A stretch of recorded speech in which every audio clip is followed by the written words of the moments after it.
Eons ago, during the age of the Magi, the world was something other. Magic is all that there was and all that was needed. Legend states that a cataclysmic event brought a great frozen age to the world of Lacrin, and soon after, a new era dawned. Though they say the ancient magics of the Magi still lie buried and lost, scattered around the world, lying in wait for those with the courage to wield it to discover. Welcome to the world of Lacrin and the continent of Thelmecia. Noble knights, roaming orcs, mischievous goblins, and idyllic wondrous lands, just waiting to be explored. Now, a new peril aspires to plunge Thelmecia into despair once more, but not before a few unheard of heroes take their chance at triumph. Welcome to Tablestory, Darkfire.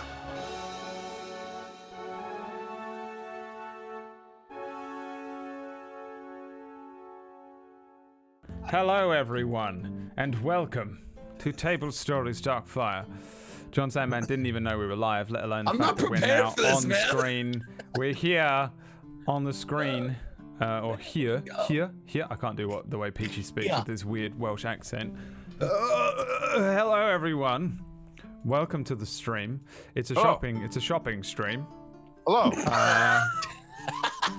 We're gonna be doing some what is that shopping channel called? QVC. Oh yeah. We're gonna be doing some QVC. Can we all get 500 gold and we can go as crazy as we want for like 2 minutes? We have 2 minutes. Yeah, You guys like see that really? Did you see challenge. that like really old like game show Supermarket Spree? Did you ever see that shit? Yes, where you have 2 minutes to go crazy. Oh my god, you just get as many groceries. Grab a thing and you have to go That was around. my shit. Dude, that's bring it back. Bring back a new version. I'll watch Go it. for the meat. That Go was get awesome. the meat. Dude, hell yeah. Fill up the cart. People are falling, like just eating shit. Like, why? Everything's gonna be broken in that cart, guys. Like, they're throwing eggs. Like, everything's broken. That's what we're doing today on just a sleight of hand roll. Everyone give me a sleight of hand check. We'll see who got the most stuff. Welcome back, everybody watching. Thank you for joining us this evening. Sleight of hand 10. You got 10 items. Yes. What? Nice. Let's go, baby. Nice, dude. Running around. 19 got 10 items as well. Rin only got 7, but you know, maybe one of them was a giant TV. You know, Could be. a nice big LCD. We won't discover till the end TV. of this whole. Yeah. What the heck? Iridae got everything. I went for the meat. He got one. Yeah, he just got one in it. One of everything in the meat aisle. Natural 20, 24 I just hope you know overall. now for the rest of the game today, you're not going to get any. Oh my god! good If he rolls just ones now and he blew that crit on. I'm sorry, PB. I don't think you understand how my rolling works. Yeah. It's even worse when he's the DM. As far as I've been told, he's never killed me or any of my characters. Have you died again within the past 2 weeks? No, I'm still alive. All my characters are alive. One of them that died did come back with, but he does have a doom counter. He bought himself an extra little bit of time, so it's a kind of difficult thing to RP. To be honest, it's kind of depressing. It's kind of weird. It's kind of weird. I don't play serious characters, but on Thursdays in our other D&D show on Ragtags, I play the sort of, I guess, a leader role and a kind of serious paladin. And then on top of that, now he's got this like extra serious bullshit to deal with, and it's really weird for me because I'm normally like the comedy support, you know, just coming in like the memes. Dude, I wanted to do that on this show, and then I found out like a little bit of what Wack's character was gonna be like, because I told you I wanted to be a little more like douchey. Yeah. You're not douchey, Wack, but like a little more like kind of like a, you know. And I'm glad I didn't. I'm glad I didn't roll that. Activate swagger. Activates. What I have enjoyed about Drift is that he's kind of like running around like wide-eyed and like young style, but every now and then someone will mention something that they'll be like, oh, the company of masks, and suddenly he's like, fuck those guys, you know, like everyone's like, what the fuck, and he's like, bam, shadow sword, bitch, I'ma kill someone. You're like, whoa, Super serious. Yeah, I like it. I like it. Gives me those tiefling chills, you know. Those tiefling chills, those resistant to fire tiefling chills. One of them's resistant to fire, one of them's vulnerable to fire. Yeah, 19. we did not work. You need to, whenever fire stuff comes at you again, the big old massive great warforged cleric needs to hide behind the tiny little 5-foot tiefling. Is it 5 foot or shorter? Like to absorb all the fire damage. Just heal him. That's what you should do. I'll protect really. you. I'll protect you. That's the best. That's the best action there. Fuck off. All right, Just well. grab him and use him. Getting like this weird like. I'm just gonna duct tape Duct tape Drift him to my shield. To the shield. Yeah. That's Hold him actually up. amazing. Try and do that. I Where'd might you be get that down. duct tape? What is duct tape? I don't What know. is- Duct tape. Absorb. Somebody gave it to me. I've never heard of it before in my life. It's doable. In the last campaign, BradWOTO and Fairlight had a weird maneuver where Fairlight's ranger had absorb elements. Tiger will remember that from the last campaign, that move that he was so salty to get that saved him. The absorb elements spell, and I think he would have Jay's sorcerer cast fireball on him, absorb some of it, take some of the damage, and then unleash it in another attack that he could use later on. And That's actually awesome, man. it was a That weird. is pretty cool. It was like one of that's those why I'm chrono always, like- trigger combined moves. Kind of always thing. fun to like use like jumping off of someone's back or having someone throw you. Like I know that stuff's like more dangerous, but it's just the imagery of that is just so cool. Worth it. I generally It's stuff try. I can't even do in real life, but I generally I try, like, try break and my leg. reward it if you do pull it off. Yeah. You know, if you do like a triple backflip off of someone's back into the air and land, you know, I feel like it probably deserves some extra bullshit to happen. Deserves reward. I got some other bullshit. If you ever get into another fight again, you lot wandering around town on your QVC episodes, for when you do good shit and bad shit in combat, I got some new tables to roll on, like natural 1s and 20s. I'm gonna try and fuck with them a little bit because, you know, I don't know, why not? You know, Yeah. why That not? Xanathar's lost notes to everything else is pretty good with their. They got some in there as well. I've never even looked. Zagaticus rolled 100 on Sunday on a D100. He fucking summoned a demon. What? For on a himself on a- or It was a against it? critical fail. Oh, oh, damn. Yeah, I'm not going that far. Mine's just like, on a natural 1, you drop your sword and it lands 10 feet away. You know, like just like little things like that. I'm not gonna have you be like, yeah, you rolled a natural 1. Oopsie, you've summoned a bar guest and it's eating your legs. What would you like to do about it on your next turn? Because you've already wasted your turn. It'd be horrific. And that's Just why lose I'm your not. legs. Aww. Have you ever had someone like lose a leg during a campaign, or like both their legs or anything? Yep. No way. Yep. I didn't. Arm. I've lost a finger, I think. I think you lost a finger. Tiger's character lost a toe or something like that. Was it? Oh no, Toe, was it? yeah. Someone lost a I toe. lost some toes. I lost some toes. And no, I can't. You never saw Neon Scream, John. Neon Scream sounds like it was absolutely horrific. Though it sounds like it was just They you lost beating up the eyes, players. they lost arms, they lost. Yeah, it was intense. Wait, how did Cyberpunk, that happen? man. It's a Cyberpunk. It's a cyberpunk thing, and they lasers. There's Lasers like a move that is just like, oopsie, you have a bomb in your head, right? Isn't that a thing that just happens? Yep. They've just they've installed a bomb in your head, and now you work for them or something. It Yep. seems like a really You- fucking tough Well, no, system. basically you have to like die for that to happen. Your character has to Still, like die. you killed a lot of them, didn't you? That's why. That Whack scene is from the, from Friends is happening where they ask Joey like, "Did you have sex today?" Some. Yeah, that's the A GM lot. of Doom response to. Did you kill someone this week? Whack. Killed anyone recently? Some. I cut T-Rex in half. He got bitten in half by a Remoraz, which was pretty damn nasty. It was horrific. Dude, this is crazy.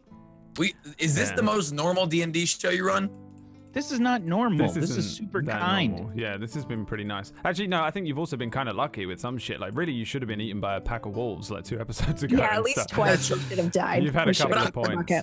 By normal, I mean like, we're just like... We're pretty early on in the campaign as well. Like, you'd probably get eaten by a Remoraz as well at this point. They planned for It was awesome. It was Storm King's Thunder. They planned for like a whole session for how to deal with this Remoraz, but they left like one small thing out. It was like I think they planned to like have this thing released from a door, and they had one character which was the fastest in front of it to lure it over to this area where they were going to have a draw bridge. What are those things called?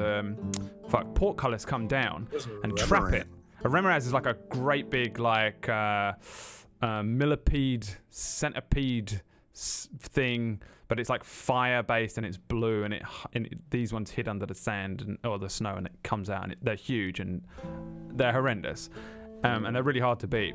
And they planned a really awesome plan for one of the characters to run away from it and drag it, like run under a portcullis, and then they release the portcullis and trap it. And it would have worked, and it would have been great, but they fucked their initiative up.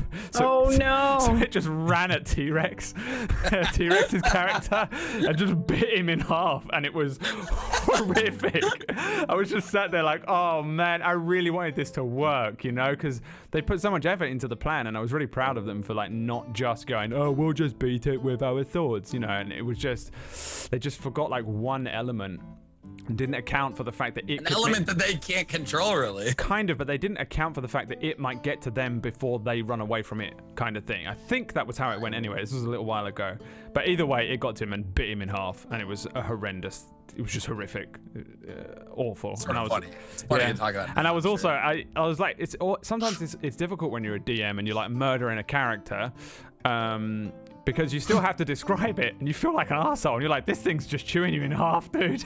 Like, it's like, you can see his like legs being pulled from his body, and it's like swallowing him down, and his top half falls dead. His bottom half is gone. It's just gore and blood, and it just hits this just fleshy meat sound as it thunks against the cold stone below, and it's just like, you feel awful, but it's still like part of the job, you got to describe what's happening, and like T-Rex is just sitting there like, oh my god, if I was in the room with you, man.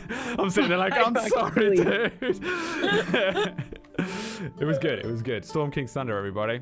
The only module I ever ran that belonged to someone else, because I'm not very good at them, but that was one of the things that happened during that. See that. I do want to see that episode now. It was a good run. We had a good run with that. Anyway, the slightly less horrific so far. Yeah, so far. Campaign. We're still pretty early doors. You guys about to cut bodies in half. You guys are only level 3. I've been waiting for you to get to level 3. In 2 pieces. This is my last resort. Do the suffocation. No breathing. Don't give up. Come on, bleeding. Dude, what a beast. What a beast. What a beast song. To be in the early 2000s, late night. The good old days. That's the song that was playing in PB's head when she ran into her Persona 4 problems. Wow. Okay, I was calm. I had gotten over it. I had a full conversation. If anyone saw PB's stream right before this, something happened on Persona 4 where she beat a whole dungeon. I'm sorry. Listen. She beat a whole dungeon, and then, yeah, she's really upset about it. But she was laughing at her own reaction of getting upset, and she looked so happy. I'm like, wow, PB's so happy today. We're like, what happened? Yeah, I was like, what happened? She comes in the call like, I just need a moment. I'm like, you were so happy. My bare hands. She said that actually. Yeah. What did I say? About the alligator you said you were going to kill with your bare hands? Oh, yeah. Mm-hmm. I asked Brad to give me an alligator to kill in this episode. There is one.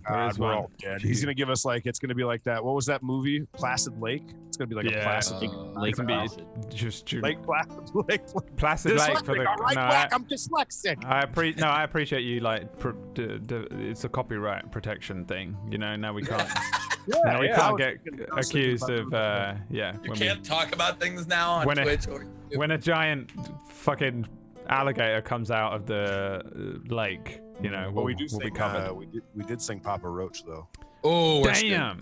It's okay. They could probably use that money. Are they still around? Are they still good? Are they still good? They get 3 hours of our D&D episode. Anyway, I hope he's good. I've been waiting for you guys to get to level 3 so that I could be more mean. So next time you guys do encounter some wolves, there'll be a lot more of them. It's only deadly from now on. What do you mean? 3 was almost impossible. Yeah. Technically, 3 almost killed us. Yeah. 1 level didn't add much, dude. It added like 6 HP and like a couple spells. You Cantrips, no, you rolled deadly on that one. That was tough luck. That really Well, was. we've learned our lesson from that one. I mean, partially it was even more difficult because you didn't look for them, and I think you guys all learned a lesson that day. Perception checks. I still recall checking the perception checks. You did. You Two weren't. of you did, No, but one two of of you us was. didn't. You weren't looking. You were foraging for food, Tiger. You found Yeah, I it. was 3, cock. I forgot about two big cock. dead fire direwolves. Only Iridir did a perception check. The other 2 were, I don't know what they were doing. Lost We were in role thought. playing, Bradley, Lost not in thought. metagaming. Okay, fair enough. Okay. If you say so. All right. You can role play, okay? But personally, even if I was deep in thought but I was out in a very dangerous country, wildlife that there are things like wyverns, dragons, cyclopses, and direwolves. I think I'd probably still be looking for them. I don't know, just me, maybe. It's okay. You're alive. Crazy. I didn't know you were drift. It's so nuts. It's crazy. Wow. Oh God, somebody's dying. I know I'm dead. So let me catch everybody up. You and me.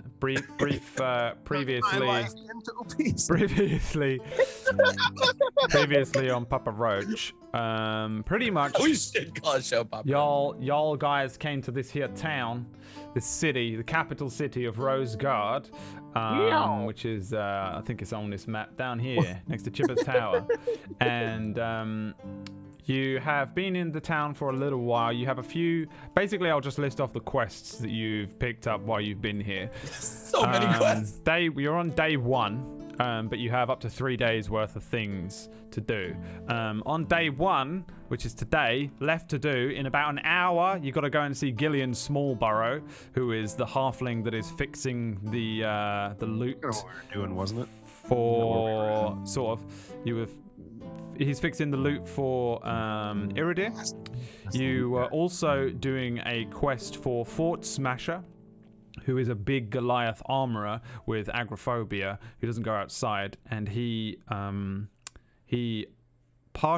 making a little statuette, or one of his men is making a little statuette of drift out of iron and steel for tomorrow, to pick up tomorrow, they said at some point. You also have a quest from him, which is to go and find a dwarf who has long black hair, which is naturally straight, called Zigamil Bittershaper, and ask for her hand in marriage on his behalf. In exchange, he'll give you a discount, I think. It was a discount if I didn't do it. It's a discount if you don't do it. He'll give you the armor upgrade for 19. If that's it, and later on day 1, because this is how I'm having to think about it in my head, you're also to meet specifically, I think, Rin and possibly 19. We're going to go and meet Tari at the Ironwell Inn. The very next day, day 2, you only have 1 quest, I think, apart from to go and collect the little statuette, which is Iridir and Drift are going to go and meet, what was his name? Boulder Down? Yeah. Captain William Boulder Down. William Boulder Down.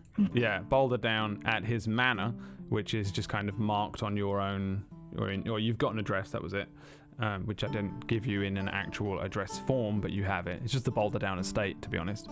At midday, I think that's it. And then on day 3, Drift has been entered into the Autumn Festival Melee competition along with several other fighters to try and win a bunch of money, prizes, a knighthood on behalf of the city of Rosegard and the country. And we'll also get to have a private meeting with the king. Dance. Naked. With the king? With the king. Naked dancing? Naked dance with the king. So, that is the quests you have. They're all side quests. They're all side quests. Because you have another main quest, which was set by a very powerful, terrifying, fire-based creature in a ancient underground temple of sorts, who asked you... Daddy Hasmel. Daddy Hasmel. This is like the antithesis to Brad streams, what we're doing right now in this game. This is not what I do in games. I just play the main quest. Yeah, I know. That's all I do as well. He asked you to go to Rosegard to look for clues as to how the one that burned down the town that you saw was able to harness and bolster his powers using a rune of power, which is known as the Rune of Nightstorm, which is apparently somewhere near here, Rosegard. So this is that was the main reason you came here in the first place. So that's just another thing. That's sort of your funny, main that's last quest. on my list. I know. I'm aware. We're just going to try and burn through all these side quests over the next 6 to 7 months, and then we'll see if you can carry on with the actual campaign. DMs out there know my pain. So let's continue. I think we'll just pick up almost immediately where we left off. So you guys were moving up the Merchant District, which is a very large road, pretty much 2 carts wide. But this road, although the town or the city is pretty filled because a lot of people travel and come here for the Tournament. For the Autumn Tournament Festival, you also have the Merchant District, which is very busy. So there's just a lot going on around you as you move through this district. Again, there's lots of people, all different shapes and sizes. You've got all these noises, all these smells, sounds, this sort of strange cacophony of merchant shouts, carts, food, and you've pretty much spent you spent a couple of hours up and down this road. You purchased a few things from a few vendors. You then decided to head towards the north part of town, which is generally regarded as the Silts, because up here somewhere is likely to be where that dwarf is, Zigamil. You found someone at random, a man whose name was Charles Cromwell. And he is apparently the Iridir to his Drift, Sir Sieg. Yeah. And Sir Sieg is seeded to fight Drift in round 1 of the Autumn Melee Festival.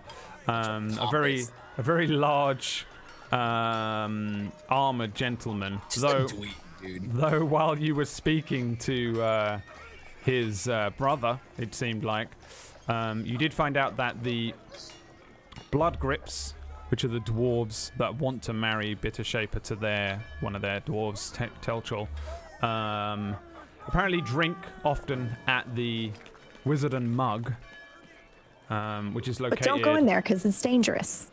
It's apparently a pretty rough bar, bit of a dive bar. But you know, you didn't hear that from me. You heard it from Mr. Cromwell. To be fair though, Cromwell is a noble, so probably everywhere around here is a dive bar to him. You encountered them, but you did find out that the Wizard and Mug is the place to go. So I think that was where you were kind of heading for. And I think he said it was along the north open road here, towards the port in the sort of harbour district. So, Sir Sieg has walked off towards the west of town, lost in the crowd, and you guys are left here. What are you guys doing? You looking for this bar? I think that maybe, yeah. Did we split up last episode? At the last? No. Okay. You did I don't- not. All decided to stay together. Not yet. Yeah. I did say to Whack Before the off episode, stream. Brad was trying to. You guys should split up. I didn't say should. I said you can, and it probably would save you some time. I'm like, because Whack's like, no, I'm not gonna do that. You're gonna fucking kill us if we split the party. I'm like, yeah, you're okay. You're in a big, powerful city. There's a lot of guards around. You'll probably be fine. But I don't know why I thought they went to talk to like the girl, Eero and 19, and me and Rin went somewhere. But maybe that was like a couple episodes ago. So we're all together. Sweet. Yeah. Yeah, I mean, again, it's up to you. I don't care what you do. I'm not really. I know I keep harping on about what you do and stuff, but I don't really care. Time is my ally here, and time is ticking away. The sands are falling. Yeah, the day is growing a little late as well. I think it's probably pushing towards 6 or 7. I think I said something like that at the end of last episode. So you're coming towards the end of the day, the end of the workday for all of these people. I think when this guy said that he would finish your loot, Iridir, is pretty much the end of the day. I think that was like 7 p.m. So we'll say maybe it's like 6 or so. What do you want to do? I think we're trying to find this certain dwarven lady. Yes. Well, if they were correct, she's potentially at the bar they spoke of, and I'm not very scared of walking in there, regardless of how bad it apparently is. Wait, is this the lady that you're going to ask to marry that guy? Yes. Yes, about that. So good. We're not at all creeped out about this gentleman. I want to be there so bad for this. No, he seemed like a stand-up guy. He seemed a little scared and a little skittish because he looked a little worried. Maybe he had some problems with the outside world as far as going out there. Maybe some social anxieties. But, I mean, they didn't... You just think he's trying. Well, I know normally 19 you have certain difficulty in the way of... well, if you excuse me for saying so, a bit of difficulty in interacting with potential, Spit it out, hero. Speak your mind. Yes, I'm listening. Well, it's not a typical situation for one to simply never speak to someone and then ask them to marry you. That's why I want to be there. Oh, well. It's just a question. Worst that happens is she says no. Best that happens is she says yes. And then if she says no, I can maybe ask her if there's anything she would need me to do that could net me about 150 gold to buy that armor. Right. I mean, he didn't seem as if he would be the sort of person that would ask for something like this and then murder her or something, I suppose. I hope not, and if so, it's not our problem if you want, honestly. I mean, it would be our problem. If we... Yeah, that would be. Yes. That would. Well, if they married and we were out of this, I mean, what? Would the blame? I'd feel sort of bad. I feel like it's because we asked her and she said yes, and then he killed her. That would be really I'm very pro-choice in this world, and if she decides to do something on her own accord, that's her decision, not mine. I'm just here to ask the question. But we asked the question, 19. Well, I will be asking the question. So it would be on you. Good. Why don't we see if we can find her then? Yeah, right on the way. Yeah. What was her name again? Zigamil. Zigamil! Zigamil! That's a very direct way to do it. Sir, do you know where Zigamil is? I'm sorry. What do you want, son? Do you know where sorry. You know where Zigamil is, by chance? Zigamil Bitter Shaper. I've never heard of it. What is that? It's a woman. It's just someone. Thank you. Thank you, sir. There's an old human man who just shakes his head and looks a little confused and wanders away from you. And then I think we'll just Maybe we try the bar, Drift. Yeah. Is that Yeah. what you're about to spit out of your mouth? I was just gonna say head towards that way. I'll keep doing my There's a lot of people here, Drift. Maybe I like the way he thinks, though. He's very forward about it. I mean, While we walk there, why not shout a name? Go on, Well, Drift. because I would personally prefer not to just shout through town and draw everyone's eyes on us. Just a thought. Well, what's wrong with you? You have somebody looking for you or something? No, I'm just saying I would prefer not all eyes be on the weirdos walking down the middle of the street screaming for Zigmund. But you didn't think about it, though. Anybody that walks up to us gives Drift an opportunity to tell them about. I was just gonna say that exactly. Yeah. It's more people on my side. Watch. Oh no. Excuse me, ma'am. Ma'am. Yes. Do you know where Zigamil is? Please don't talk to me. She walks. Oh, off. okay. Vote.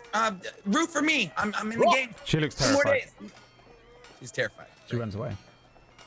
Drift. Yeah. Uh, That wasn't. I start walking towards the wizard and mug. maybe just tone it down a little. Maybe just, rhythm, every now and I again. also put my hood up. Okay. Let's. All right. Hood is up. Noted. The rest. I guess you're just moving along. I mean, you did get an idea of where it is, in the sense that. Hang on, I need to rejoin as a player, on the stream. The bunch of you kind of move along this main road, and it heads up towards the river, which is a big, long, and wide river ahead of you. There's probably as you turn this corner along this main road, the sort of hustle and bustle of the district, the merchant district, kind of gives way to a slightly different sight. You see a lot of warehouses now along this area known as Silts, and I would like, give me some perception checks or investigation checks, since you guys are heading along. How? Oh my! Don't start. Starting it off like Rin? Rin. Don't start. Started Cool, with I a rolled a 2 and then a 6. 1. That's good. I had an 18 from who I don't know who Sandman is, but Stop it. I think it's Drift. Yeah. You okay, so what do we got here? An 18 from Drift, an 18 from Iridir, a 23 from 19, and a natural 1 It's funny she put her hood over her from face. Rin. No So peripherals. Rin, you just see your feet, and and your hood is like all the way over, and it's kind of covering any hope you have of spying anything around where you are at first. So you turn this corner and you start moving down this pretty wide road again, and all of you will notice that there is a very large port kind of district or docks ahead of where you guys are. You see the bridge. There's a big old bridge. I don't think anyone's probably seen a massive great bridge like this before.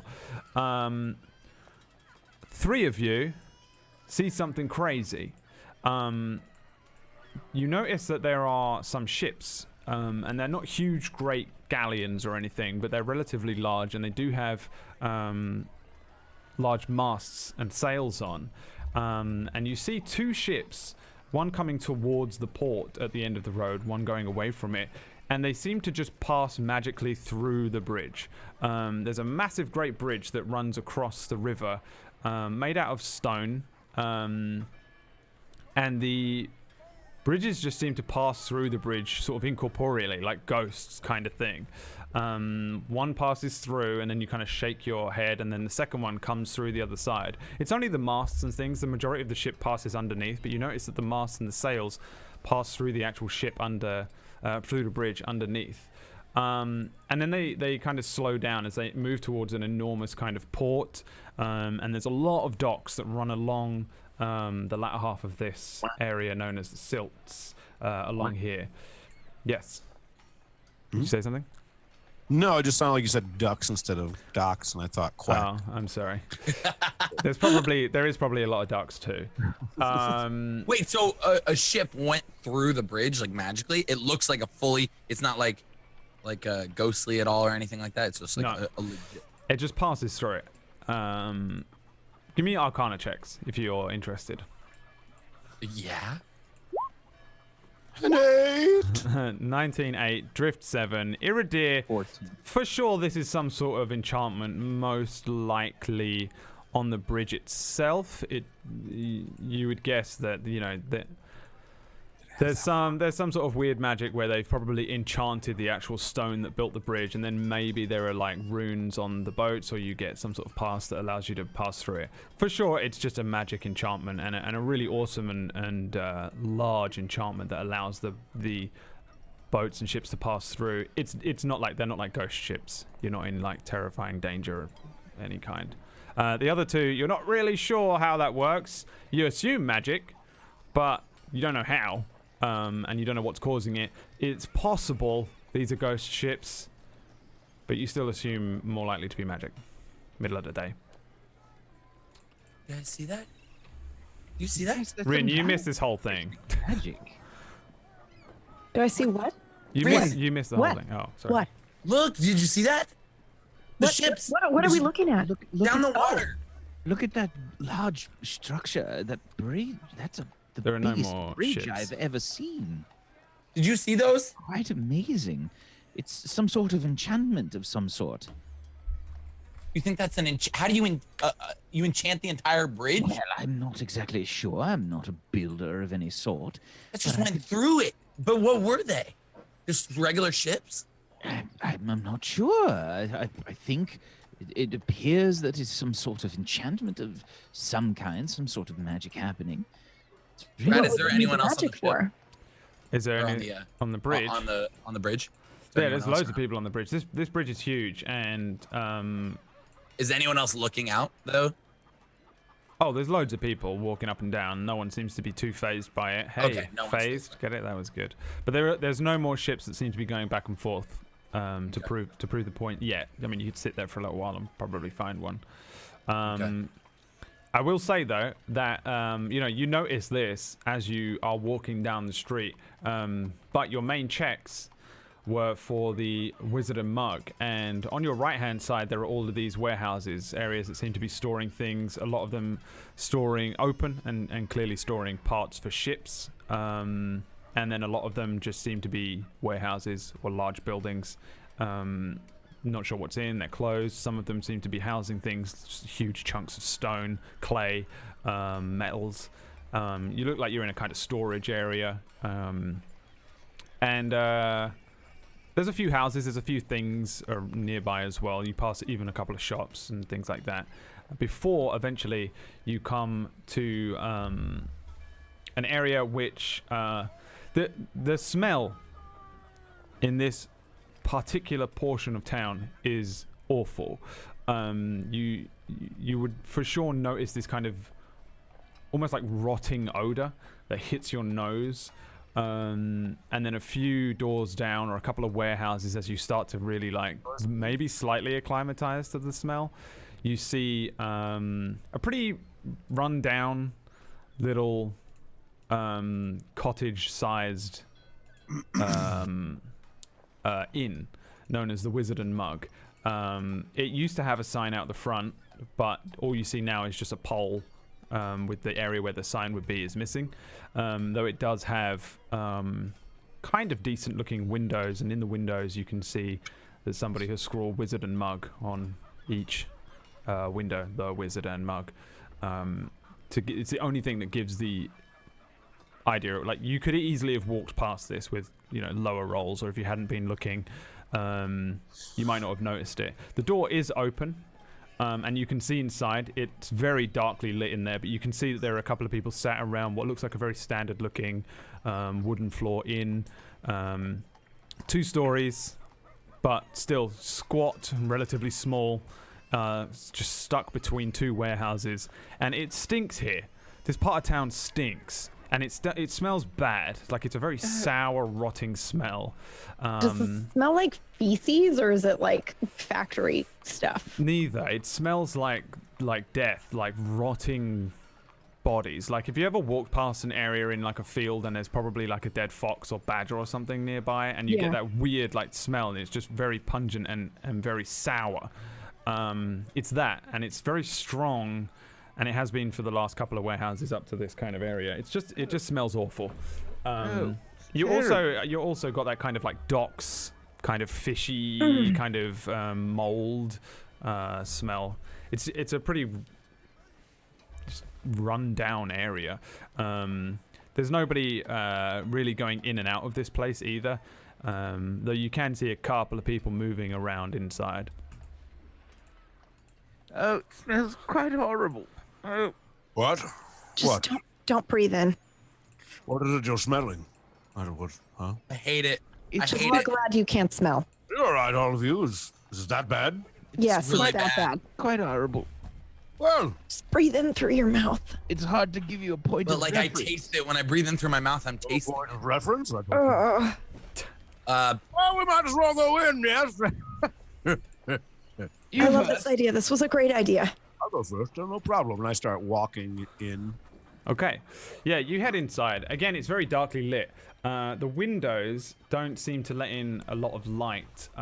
You get a small little shaft of light over the first couple of window tables, which are empty. And then inside you can see a couple of candle-lit like candelabra things hanging down, and they're old-looking brass things barely hanging down from a very, very low roof. How tall are you, actually, 19? From 8 foot. 8 foot.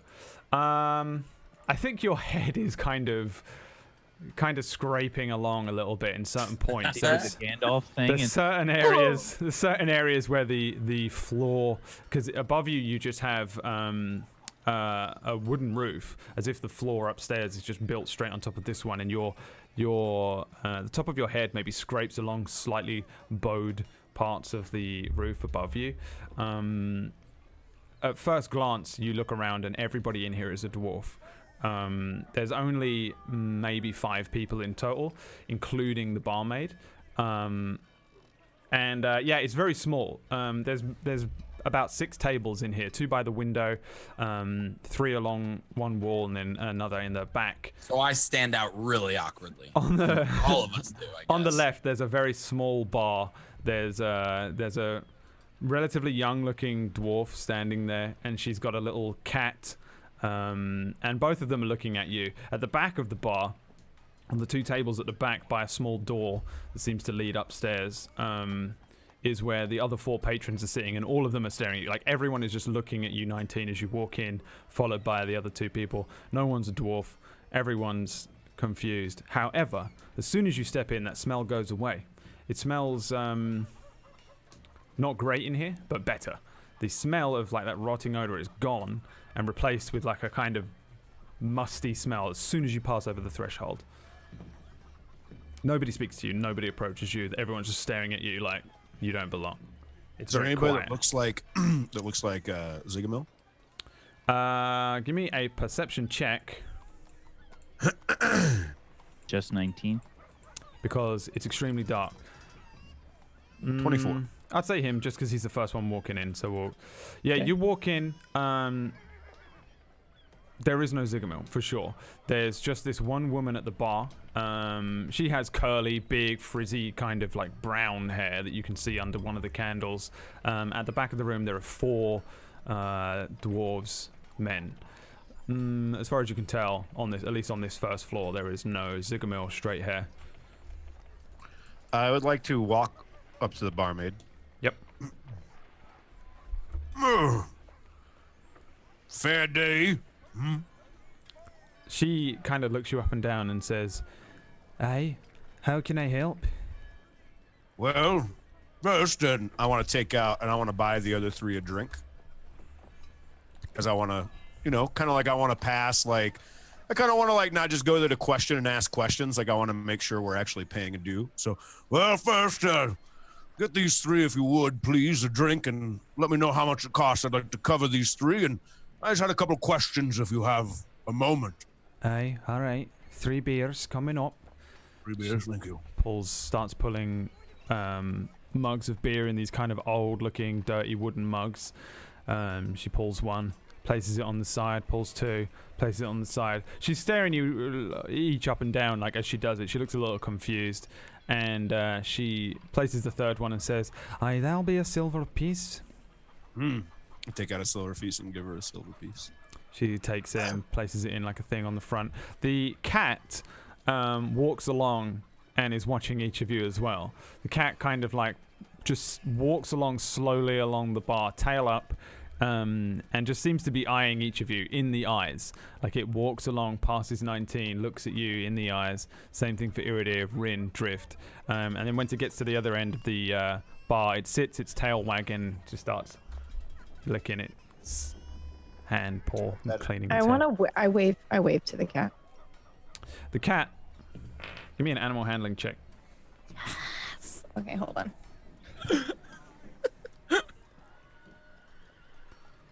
Oh, How you wave is animal handling. 20. 20. 20. The cat kind of cocks its head sideways and waves back. Did that cat just wave at you? It did. Aye, the cat knows a few tricks.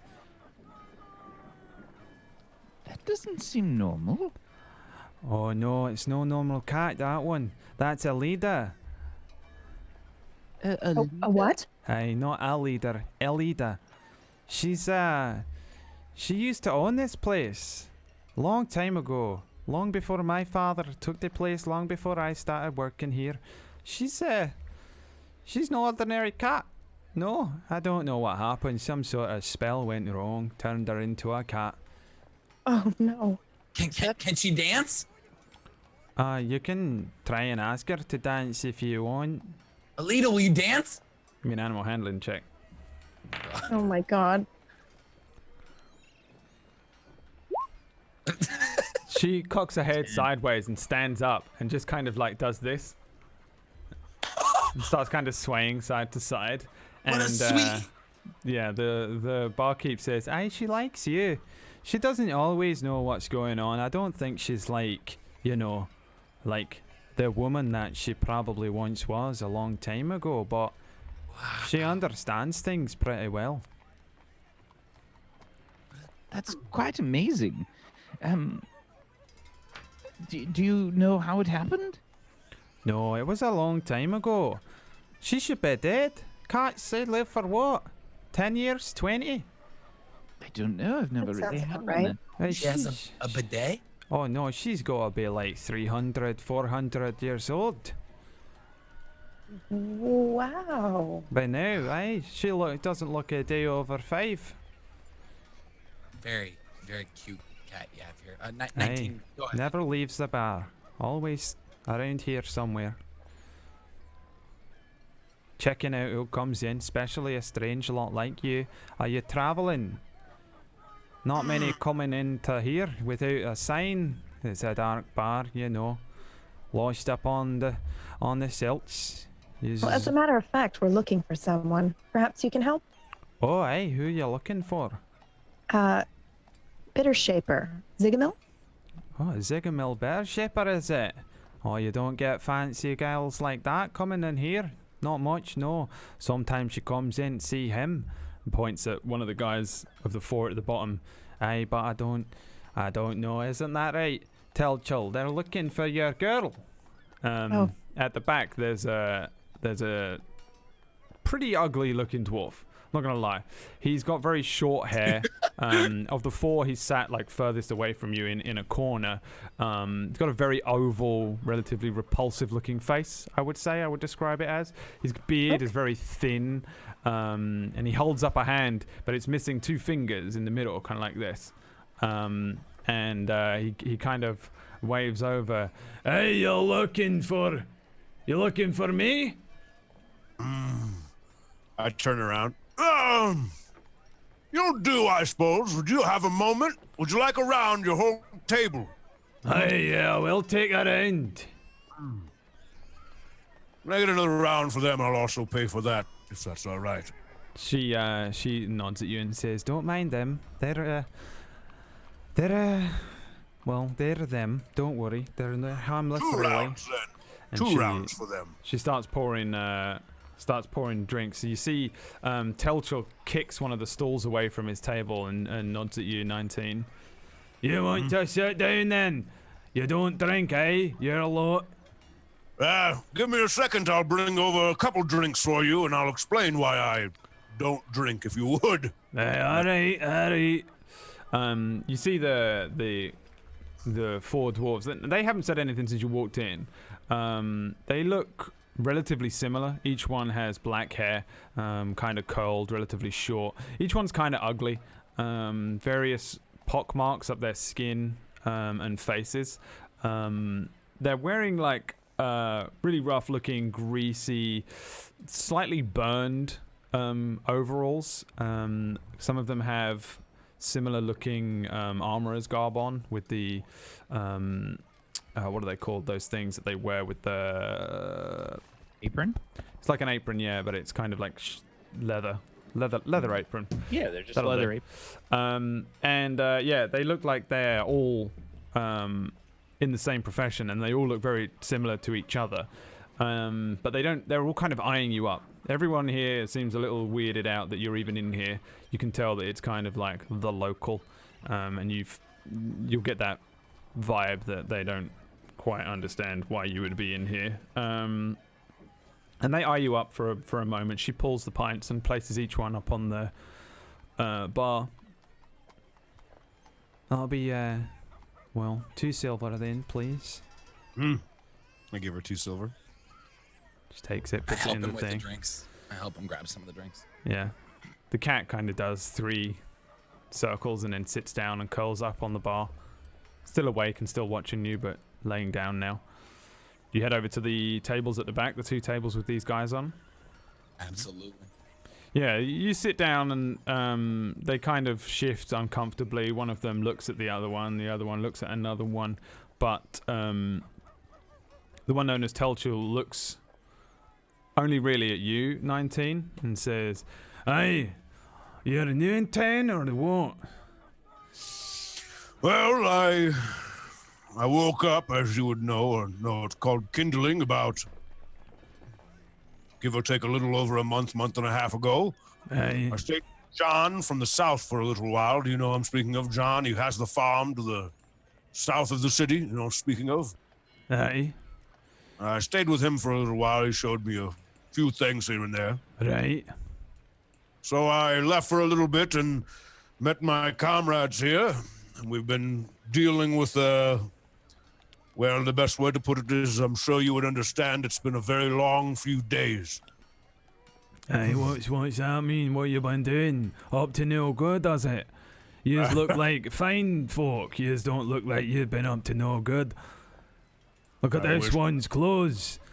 I bet them clothes cost more than I earn in a month. Points at you, 19. Drift. We actually, funny story about those clothes. He received them for free because he basically, how would you say you did it, Drift? You basically, what was his name? Some prick. What was his name, do you recall? A prick? Yeah, the You prick. mean the really nice? Yeah, the really nice one that gave you clothes but was very rude to myself and Rin. Yes, that prick, yes. Brad, what was his name? I know. William. You His don't name was remember- William. You don't remember your benefactor's name? I forgot his name. William Boulder William Down. Boulder Down. Boulder Down. Thank you. I knew Boulder Down. Okay. What was his name, Drift? Speak up. Do you remember? It's Mr. Boulder Down. Hey, Boulder Down, I say. You're working for him. Well, I'm fighting in the fight in a couple. Which one's that? The younger one? The older No. one? The He's da? actually he's fighting in the premiere event. The Oi. main competition. Well, yous are fighting. People. I'm gonna fight. There's other people. What? When? His first fight is against Sir Speaking C. of the tournament. Sir Sieg, you're in that there tournament. Yeah, I'm fighting against Sir Sieg. I'm gonna This beat way, him. lad. Yes, don't you know what it is? Yes, I'm going to be fighting. Right. Right, well, yous have a good time. Will with you that root for there me? Tournament. I don't know, I'm not even going to attend to that. Ain't got time for it, busy days. Well, will you at least root for me in your head? Alright, sure. Have you ever Name's seen Drift. one? Have you ever Drift. seen one of these events before? Aye, I went to a few when I was a boy. Do you happen to know what the rules might be? The rules. We haven't really been given any information in regards to the fight. Interestingly enough. Yeah, well, they normally have a few of them on it. Like 8, 10, something like that. You's supposed to be you's fighting in the melee, are you? Or you look like a wizard, I'm not gonna lie. You're fighting in the melee though. Yes, I will be fighting in the melee. Against Sir Sieg. Yeah. He's a phony. You'll wipe the floor with that one, let me tell you. Got nice armor, nice sword, that's about it. Yeah, the rules. Can you tell us more about Godfrey? Godfrey. Hasn't he won? Yeah, you're done. You come up against that one. Big motherfucker. Right, big bastard. Big, strong, quick. Got a few tricks up his sleeve. As far as I know, they let you use magic, but they don't let you cast big spells. Can't be blowing fireballs across at your enemy. You can enchant your sword, your armor, something like that. Can't be gripping things out of the ground, you know, like vines like they do. Can't be changing shape into a giant bear, running at them like that. Nothing like that. If that's what Of course. If that's what you're into. But you can be casting spells on yourself a little. I think you have to disclose that at the beginning, is that right? There's a much younger looking dwarf at the end of the table. Aye, that's right, as I remember. Yes, you gotta disclose what spells you're gonna be using. You use anything outside of that, or they'll just throw in the towel for you. Other one will go through. You use spells, do you, wee lad? I do. You look like you use spells, you do. You want to be careful though. You don't want to be using too many spells. I'd use your wits, you know. That's what you want. That's what'll get you to the end. Although if you do get to the end... Have you watched before? I watched a few, but normally I've got to work. Busy days. Have you seen any fights with Godfrey? I've seen a couple with Godfrey. He's won every year for like, what, 5? 10? That's what we hear. What's his finishing move? Big bastard, big sword. That's about it. Have you seen anyone almost bring him down? Oh, there's a couple that almost brought him down. That red wizard. He almost took him down last year before, so as I heard it. What did he do? What was the fight like? Well, that there red wizard, he's like you, looks like you, but like he wears dark robes, usually enchants his sword, you know, runs in, big old strange thing, long sword, looks like it's made out of shadow. Let me tell you that. Something like this, and I pull out the shadow sword. Hey, look at that! That's good. That is. There's another dwarf that kind of claps. The two sort of younger-looking ones on the far end of the table, away from where Telchel is, kind of clap. Telchel doesn't look too interested in it, but that's what I was reckoning. Something like that. That's what I know about him. That's all I know about him. He's supposed to be some sort of wee little wizard who's able to pull swords out of thin air. You know. And you said his name was what? They call him Walter the Red. Walter the Red. Aye. He's almost taken down Godfrey as far as I'm supposed to. I've been told, no, I'm saying don't go watch it myself. Working usually. You hear everything about it, that's all. He's got Ward the Tower. He's a pretty big deal too. I think he's went toe-to-toe with Godfrey a couple times. He's going, that one, yeah. You want to be careful. But he's not competing this year? The Tower is, yeah. Oh. Do you know where these people might be, out of curiosity? Where they might be? Oh, yes. No, I don't know where they'd be. Probably up wherever they live. Sir Seek probably up in the palace. Telcho kind of, you're not supposed to be. Listen, if you're gonna go stabbing people in the night, you know, maybe a drip of poison. No. I think they'll find out. I wouldn't be trying nothing like that. They're gonna be watching all these fighters. I'm surprised you have not got yourself an armed guard yourselves. Well, we don't need one.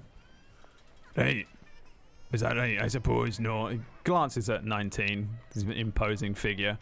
I suppose. Well, you got your little wizard there with us. But I assure you, I would never do anything of the sort in terms of injuring the competition beforehand. I simply was interested in speaking with them. Right, I don't know. No, I don't know where they live. I barely know who's in it. Godfrey, Sir Sieg, You got the Red Wizard. I don't know who else is in it. I don't rightly care. And I certainly don't know where they live. Godfrey, I swear he only comes out just for this thing. That's the only time you hear of him. Does he even... What does he do? What's he do? The younger one again. Oh, Godfrey, he's in the army, is he not? Is he not what the army puts forward? No, that's the tower. The tower's there on behalf of the military. What's the Red Wizard come from? Where's he come from? I don't know. I never know that one. Godfrey. No idea. Don't know where they live. Yeah, I'm sure you can find out though. Thank you. Right, well, I don't know who arms them. Probably that bastard arms the military. Not really sure. Different people come and go. Depends who gets here early enough. There's usually one from Linadale, Outlanders from the Moonlands or somewhere else, Valgaro. Don't know. Yeah, Don't rightly care. I'm going to have a drink that I gave you boys, or are you going to let both of them sit there and get warm? I figured I should probably ask that question. They've already been drunk. They're doors. They're just... For sure. Anyone else probably not, but they just they push an empty one forward. Hey! Thank you for that there drink. Hey, let's get another round for our friends here. He clicks his fingers towards the barmaid and she says, okay, yes, and starts pulling pints. Yous don't drink nothing, big guy, right? I don't get anything from it. Nothing happens. It just goes down and comes. I'll have his. Right, well, yous have my thanks then instead. He gives Yes, you a I gave little you look. two. I gave each of you two each, so please enjoy it. I slide mine towards Eero. Yeah, I'm gonna drink them happily. If I may, mind I ask you a question? Hey, sure. The Outlanders like you coming about for that here festival. Yes, I heard that you have a lovely lady that you're potentially with Ziggamil Bitter Shaper. Is that correct? Hey, that's right. I heard you whispering at the bar after my girl. Yes, I have a message for her, and I've been trying to find her, but I have no idea where would be the right place because, as most messages come across, they only give you a description of the person and a name. Right. You think you'd be able to help me with that by chance? I'd gladly pay for another couple rounds for you folk if you would maybe just point me in the right direction or point me to her. Give me a persuasion check. Mm-hmm. Get it. Buzz. 13. He kind of crosses his arms as you start speaking. He becomes a little more defensive as you speak about Ziggamil and looks you up and down, kind of looks over each of you. Hey, what are you doing delivering messages then if you're here fighting in a big tournament on behalf of them there nobles, all that gold? What is it? I'm not fighting against anybody. You're a messenger, is it? Yeah, well, at this point in time, if he kind of like 19 looks at himself and looks back and yes, somehow or another. How the mighty fall, eh? He used to be a great warrior, no? Still a great warrior. Yes, still a great Now warrior. you're just delivering messages on behalf of them bastards. Now, is that the alcohol talking, or would you like another drink, my boy? Yeah, I'll take another drink. I'm just saying, you'll get better work. You want to come get some better work? I got better work for a big man like you. All in black. Would net me about 150 gold. I'll get you 150 gold, eh? Is that so? Well, how about this? Maybe, for good measure, I'll deliver this message to your beautiful lady. I'll get the message to her, and then maybe we can meet up later and speak of this potential job you might have for me. Yeah, all right. I always got work for a big lad. All in black. Prepared to work at night, I take it. If you need be, I could do that, probably. Aye. You probably strangle that way, lassie. Hey? He is talking about the younger one again. I suppose, yeah, but I don't really want him to strangle her, you know. She just insulted me a little bit. That's yeah. Big lad like that though, teach her a right lesson. That's what I say. Send him in, you know. You gotta really show force with these types, or they won't listen. They won't listen. What exactly are you speaking of? Oh, no, it's nothing. They want us to rough someone up, hero. Well, you don't need to rough her up. You know, she's a nice lass, really. She just has no interest in me. Hey, that's right. And that's a slight. That's a slight against us. Speaking of slights against you, and by that I mean nothing, if I may, do you have any clue if I were to leave you here with my 3 friends to have a few more drinks? Do you think she'd be within earshot or within the next block or so I could run there, deliver this message, and get back here to, I don't think I've been able to say this for a long time outside of these 3. But you guys have been quite pleasant to be around, conversation-wise. You've been very kind to us. Hey. And I'm grateful for that. Would I be able to ask you where she might be so I could deliver this and leave you here with my friends to have a few drinks while I deliver the message? How much they paying you to deliver that dear message? Not enough, I'll tell you that much, but... 200 gold. 200 gold. Yep. I'll give you 250. You tell me the message and leave. That sounds great. 19? Do you have the 250 with you? Right, yeah. One of them stands up and then exits out of the door at the back. He says, I got the 200. Well, if you've got the 250 and you can put it in front of my eyes right now, I will gladly deliver you the message. Absolutely. Absolutely. No problem. And you want some more work after that, or nay? Yeah, I think that could be good. We might be in the city for a couple days, and it never hurts to have extra money. Aye, never hurts to have a shadow sword at your side, neither. I'm not for hire. Shame. Could use a man who's strong enough to fight in a tourney. Yeah, I'm training for the tourney, though. Sorry. Aye. Well, one big war forged. That'll do.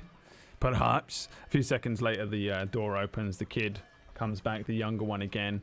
He puts down a bag. Telchor grabs it, drags it along, opens it.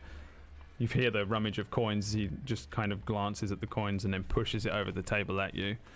Right. I'll reach out and count it. Would you count that, Red? I would be grateful if you would. You said 250 should be there. Give me nothing, actually. Just, you can count. You're not dumb. 250 gold. Roll for math. I feel like some people should roll for math. Is it all here? Yeah, 250 exact. Okay. Yep, 250 exact is here. 19? Would you mind throwing that in your purse for the time being? We can deal with that later. Well, and I want to sit up and turn the chair around so the back, instead of me having my back against, I'm kind of leaning in against it. I'm gonna go play with the cat. That sounds so bad. I will also I'm gonna do go. that. I'm gonna go. I will not- also get I'm up and gonna go walk away. Okay. to that dancing cat. Are you all going to... Are you going as well, hero? I'm staying here. No, Well- the cat was. I saw it about to cartwheel. I'll be right Go back. your pussy. I understand. It's fine. What? Nothing? Anyway, 19, are you sure you want to do this? well, the message is still going to get delivered either way, if I'm correct, because you'll still give the message to her, I assume. Oh, but First, I'd like to hear the message. And I paid you good money for it. You did? Well, I'm going to walk away.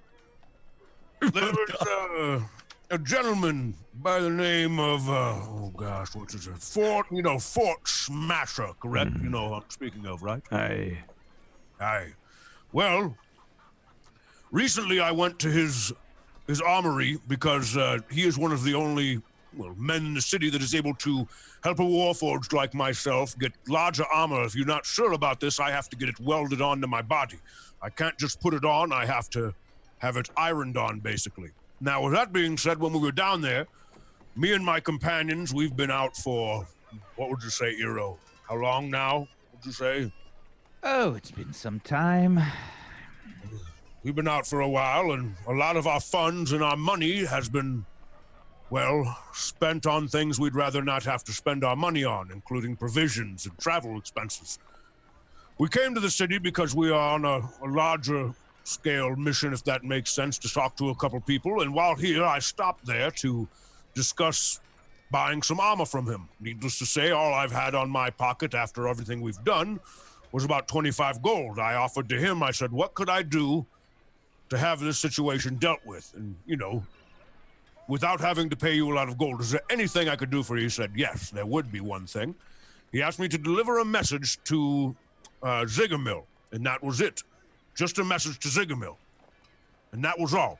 He said if she were to say yes to taking his hand in marriage, that he would give it to me for free. If she would not say yes, and it was a blatant no, and once again, this is just a question, that's all he wanted, nothing else. It seemed kind of almost too easy. All he wanted to do was ask her a question, and that was for her hand in marriage. If she said no, he was still going to give me a discount on the armor. This 250 is now going to easily cover what he would be giving me at a discount. The thing about it is I'm not quite sure why he didn't want to ask her himself. So when he asked me to do it, if you look at me in the eyes, it was simple enough. Would you not run and take a message to someone for something as easy as a question, for a discount or, well, free armor?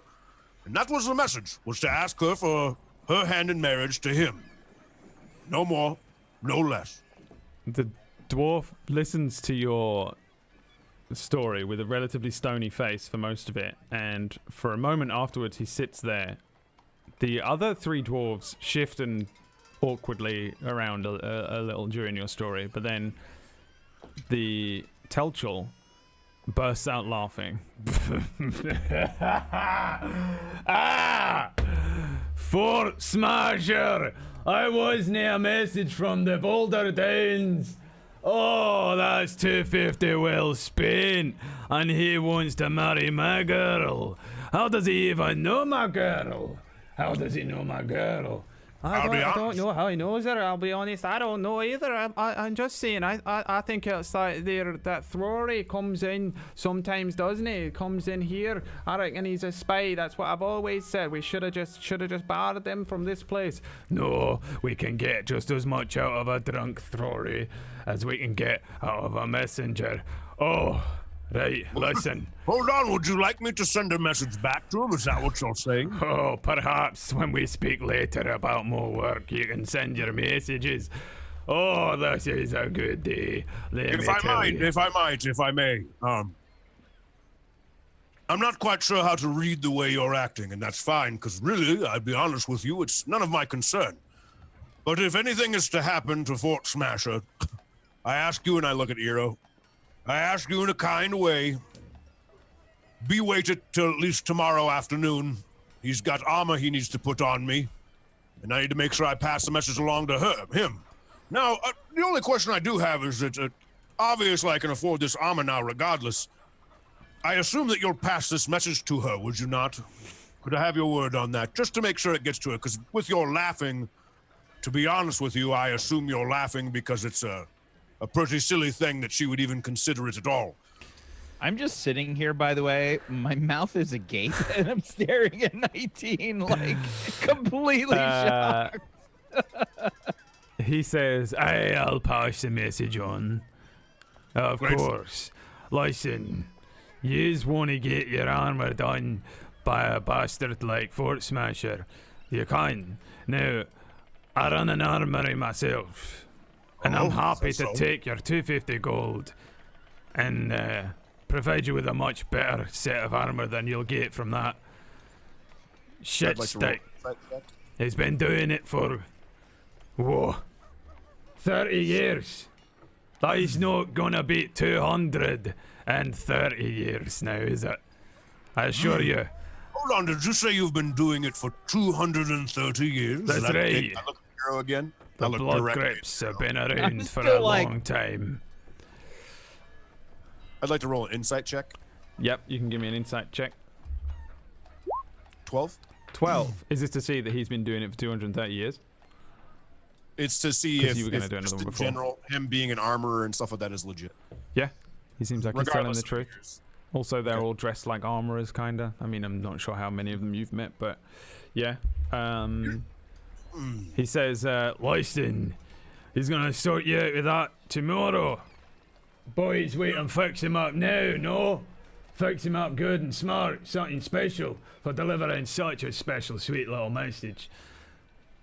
And how much would you charge for this? It was going to be, what was it, Iro? Do you remember? It was 150 for a set, if I remember. And Brad, it was scale, wasn't it?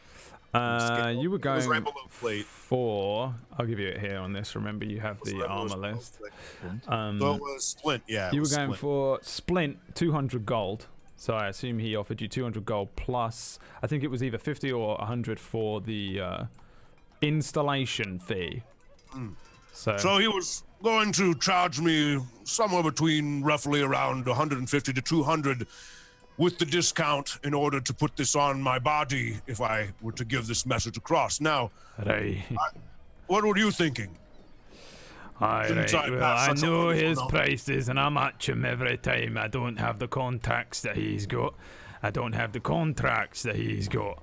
But I'm happy to do your job for job. I'll give you, we'll take 200 of that gold back and we'll sort you out with a much higher quality piece. What do you think, Iro? How do you feel about this? You trust these men? Do I? Yes, I have a simple question. Hey, you trust these men? If you'll excuse me for a moment, I think I put my hand on Iro's shoulder and sit him back down if he's trying to get up. I'm I just interested, was hoping to Iro. have a conversation with my associate privately. Me? Yes. What? What are you? My hand's not that heavy. I take my hand off him. Yes, if we could just for a moment have a conversation before we commit to anything. Just Well, I mean, aside, look at them. away There's- from the table. There's 4 of them and 1 of him. If they could potentially, if they all work together, they could get the job done with putting the armor on. Have you ever had to forge Could we armor simply on? have a conversation, perhaps with our friends, just for a moment before we commit to anything? Sure, yes. Question, while I walk away, have you ever forged armor onto a warforge? May I ask you that? Of course, we had to do it during the war. Insight check. Yep. 8. He is for sure telling the truth. Why, he Deal. seems like he's better at this than Fort Smasher. Deal. Would you guys like... We're going to go over to the bar quick. Would you guys like another... You know what? I'm not going to ask that question. I'll be back with 1, 2, 3, 4, 2, 4, 6, 8. There's 8. I'll be back with 8 more drinks for you lads. Sound good? Hey, sounds good. I appreciate all of you. We'll be right back. Hey, what a great day. That is a great bit of news, eh? And if we can put some Warforged armor on that guy, that'll be a nice little thing to be able to... Hey, that'll be good. That would be good. Hey, trying to come in here, steal my girl. Can you believe that? As you head away. Yeah, as we're walking, Iro, yes, what's going on? 19, are you insane?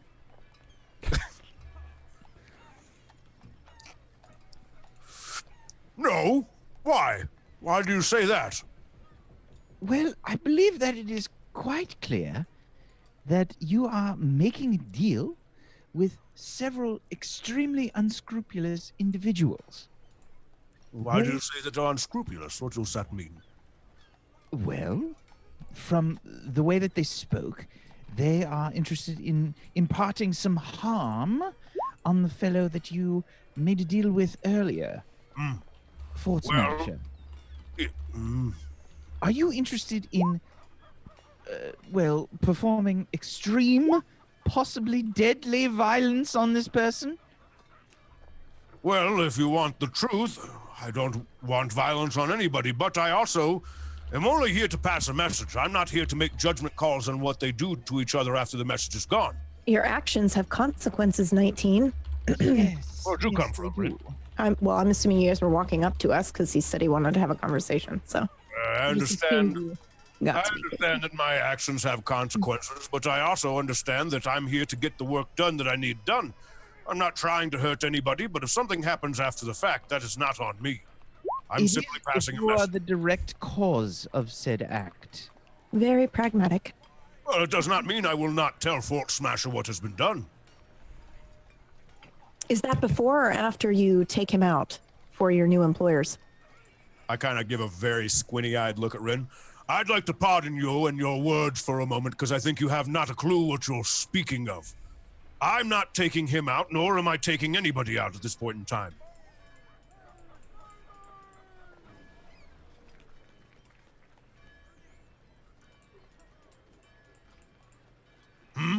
You are muted, John.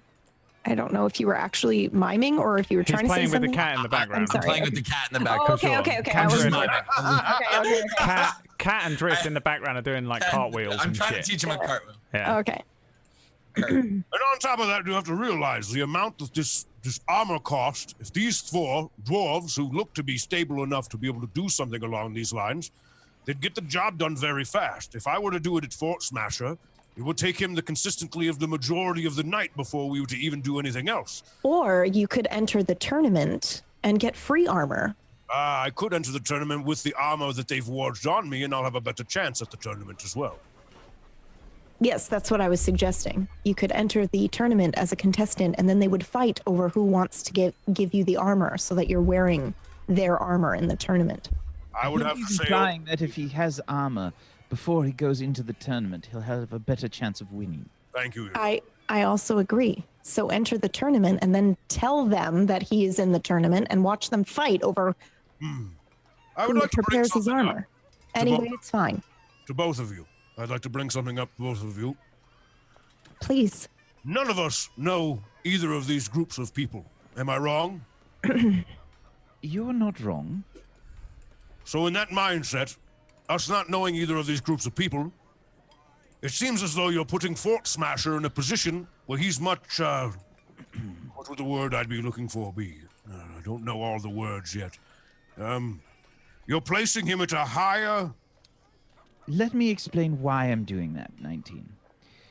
Do you understand? When we walked into this place... You're judging them by the place and how they smell and what they look like, yes? No, we're judging them Let by me- what they said.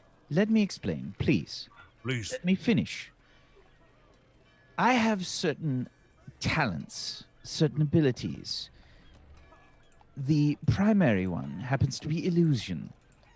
And before we walked in here, there was a very intense smell of death and decay and such. When we crossed the threshold of this building, the smell immediately went away. Now, this tells me that there is a purpose to this smell. The smell is to ward away certain people from this establishment. My guess is most people. Now, that being the case, that means that this establishment lends itself to people that are trying to hide from the law, possibly, or for other unscrupulous reasons. This is all speculation, am I correct? Speculation based on my experience. I do trust you, Hero. And I want you both to know that these decisions are not being made uncautiously. Right. Could have Well, fooled me. Says the one that snapped the little one's neck. That was a calculated decision, unlike yours. Rin, I'd like to tell you right now, I'm not quite sure what is going on with you, but you seem very unhappy with my choices. I'd suit that you keep them in your head, because I'm going to let you know that my decisions will be my own. I'm also looking for good help in this, which is what Eero seems to be doing. You seem to be just patronizing me. My money's on the big guy. Yeah, but that one's in the tournament, so maybe if he comes to her aid, then it'll be like big guy versus the little one. I think that two elves are gonna get into it, but a Barney with the big guy, and the big guy's gonna beat the living shit out of him. And it's gonna be a good little. Oh, it's gonna be better than that tourney you wanna go to. Okay, well we'll see. I'll put money on them elves then. Okay, they're quick. Anyways, That's the conversation behind you. I would like to let you both know in the situation regardless, I'm not here to worry about anybody but us and what we're supposed to be doing in the future. listen, Whatever makes us better and stronger is what's important to me at this point in time. we've all saved each other's lives now several times. I will support most decisions, since you are my friend, I believe. And I will say, however, that I am getting a very bad feeling about this group of individuals. And from what I have seen, there is a lot of evidence to support this fact. Whereas Fort Smasher has seemed rather, well, creepy in a sort of shy sort of way, but rather straightforward.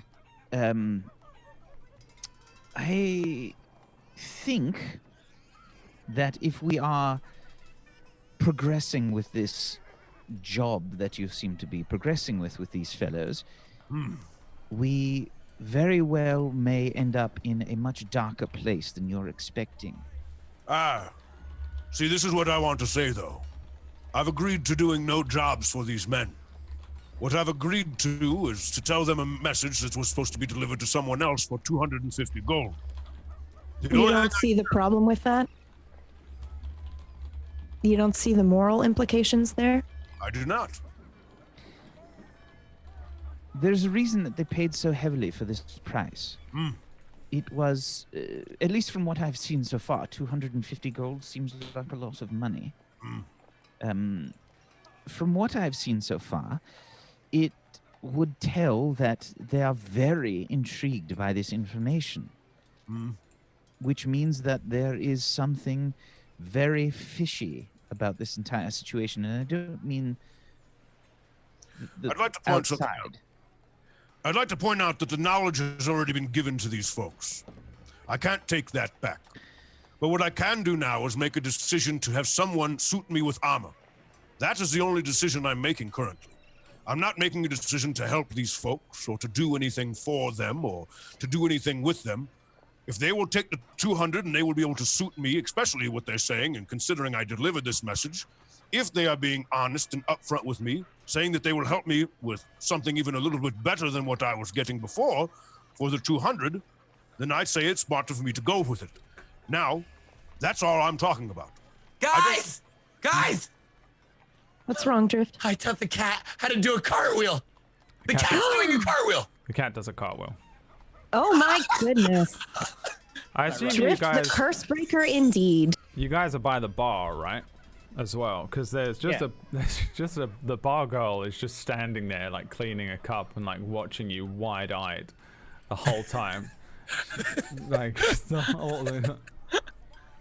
I lean in towards her and I say, you shouldn't be too surprised. This is Drift the curse breaker after all. Oh, yeah, she can do cartwheels, eh? Yeah, she can. Hey, Because she's this not guy watching right Drift. here.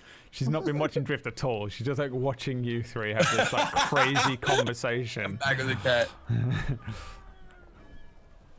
Well, regardless of anything, the only thing I'm looking at this situation is to get this armor taken care of. I'm not concerned about working or doing anything else. I will say, though, that I do trust the three of you. And if you're not wanting me to even get this armor from them, I will listen to it. But I will tell you that we've already told them the message. We've already received money for this. There's no taking that back. The choice is now is who does the armor. It's either they do it, or we go back and he does it. Because I can afford it now, because I have the money regardless of a discount. The reason I only would want to go with these four is because all four of them could work at me in the same... all four of them could work at me at the same time. And makes things so much quicker when you have extra hands, especially when you have 8 hands instead of just 2. Oh, listen to that, boys. Sorry, So, carry what I'm on. saying is- We're not listening. There's a possibility where if I just go with them, I'll be able to get this done quick.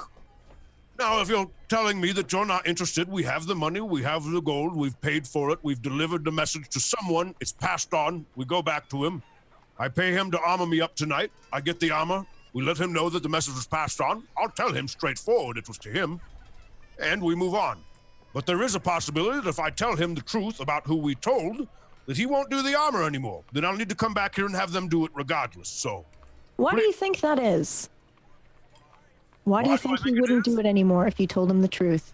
Because apparently this man is his rival of some sorts, which is no concern to me.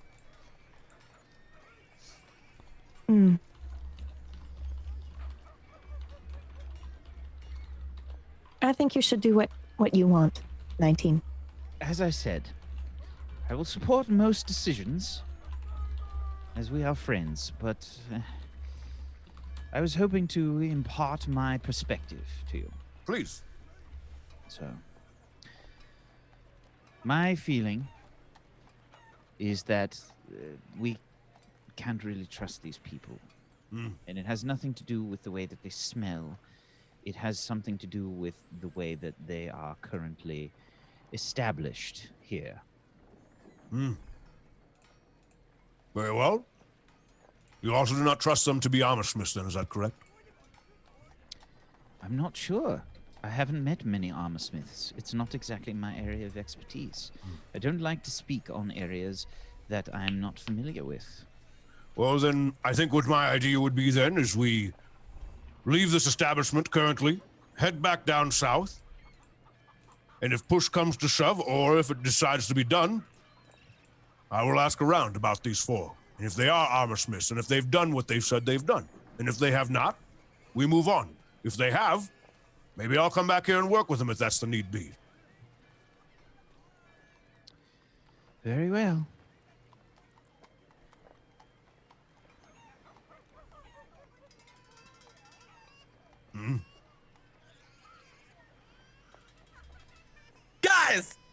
Guys! I just taught the cat how to do a backflip. She's doing a backflip. It kind of does a backflip. It's like one of those weird jumps where their bodies elongate too much and then it lands again.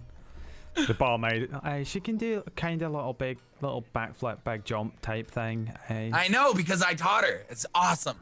Well, right, yeah, that's right. Did you just want a drink or? No, I think we'll be done. 19 was interested in getting a few, I believe, for those gentlemen. There's just one more round for them from me, if you would, and I toss her 2 silver instead of 1. Okay. Like as a tip. Very much. Okay. She starts pulling pints.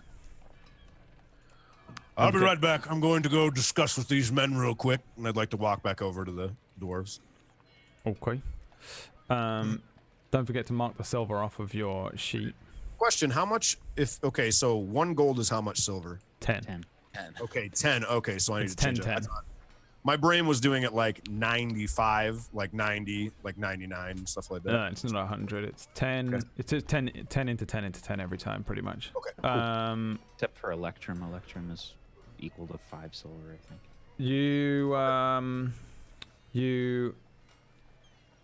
I can't remember how many silver you owe now.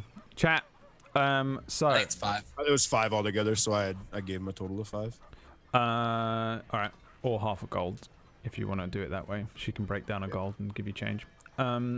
You head back over to the table of dwarves. They're kind of like a little more energized now. Like when you first walked in, they were kind of a little weary and confused and very quiet. And now they're all kind of like talking to each other a little bit. Like, oh yes, you're crazy. I can't believe that. Hey, maybe we will take the day off.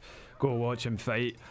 How's it going over there? Your friends don't seem to be too pleased with you, big lad.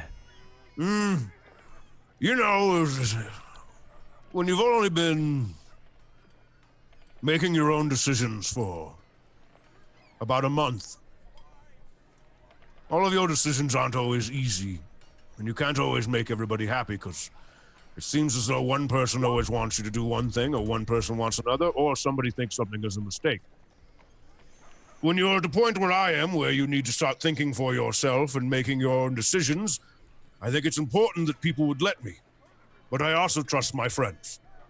And with that being said, I think for the time being, I am interested in having you work on me, because there are 4 of you, and you all seem like you know what you're doing with hammers. You are dwarfs. But I think for the time being, I'm going to sleep on it and figure out where I want to sit with putting this armor on.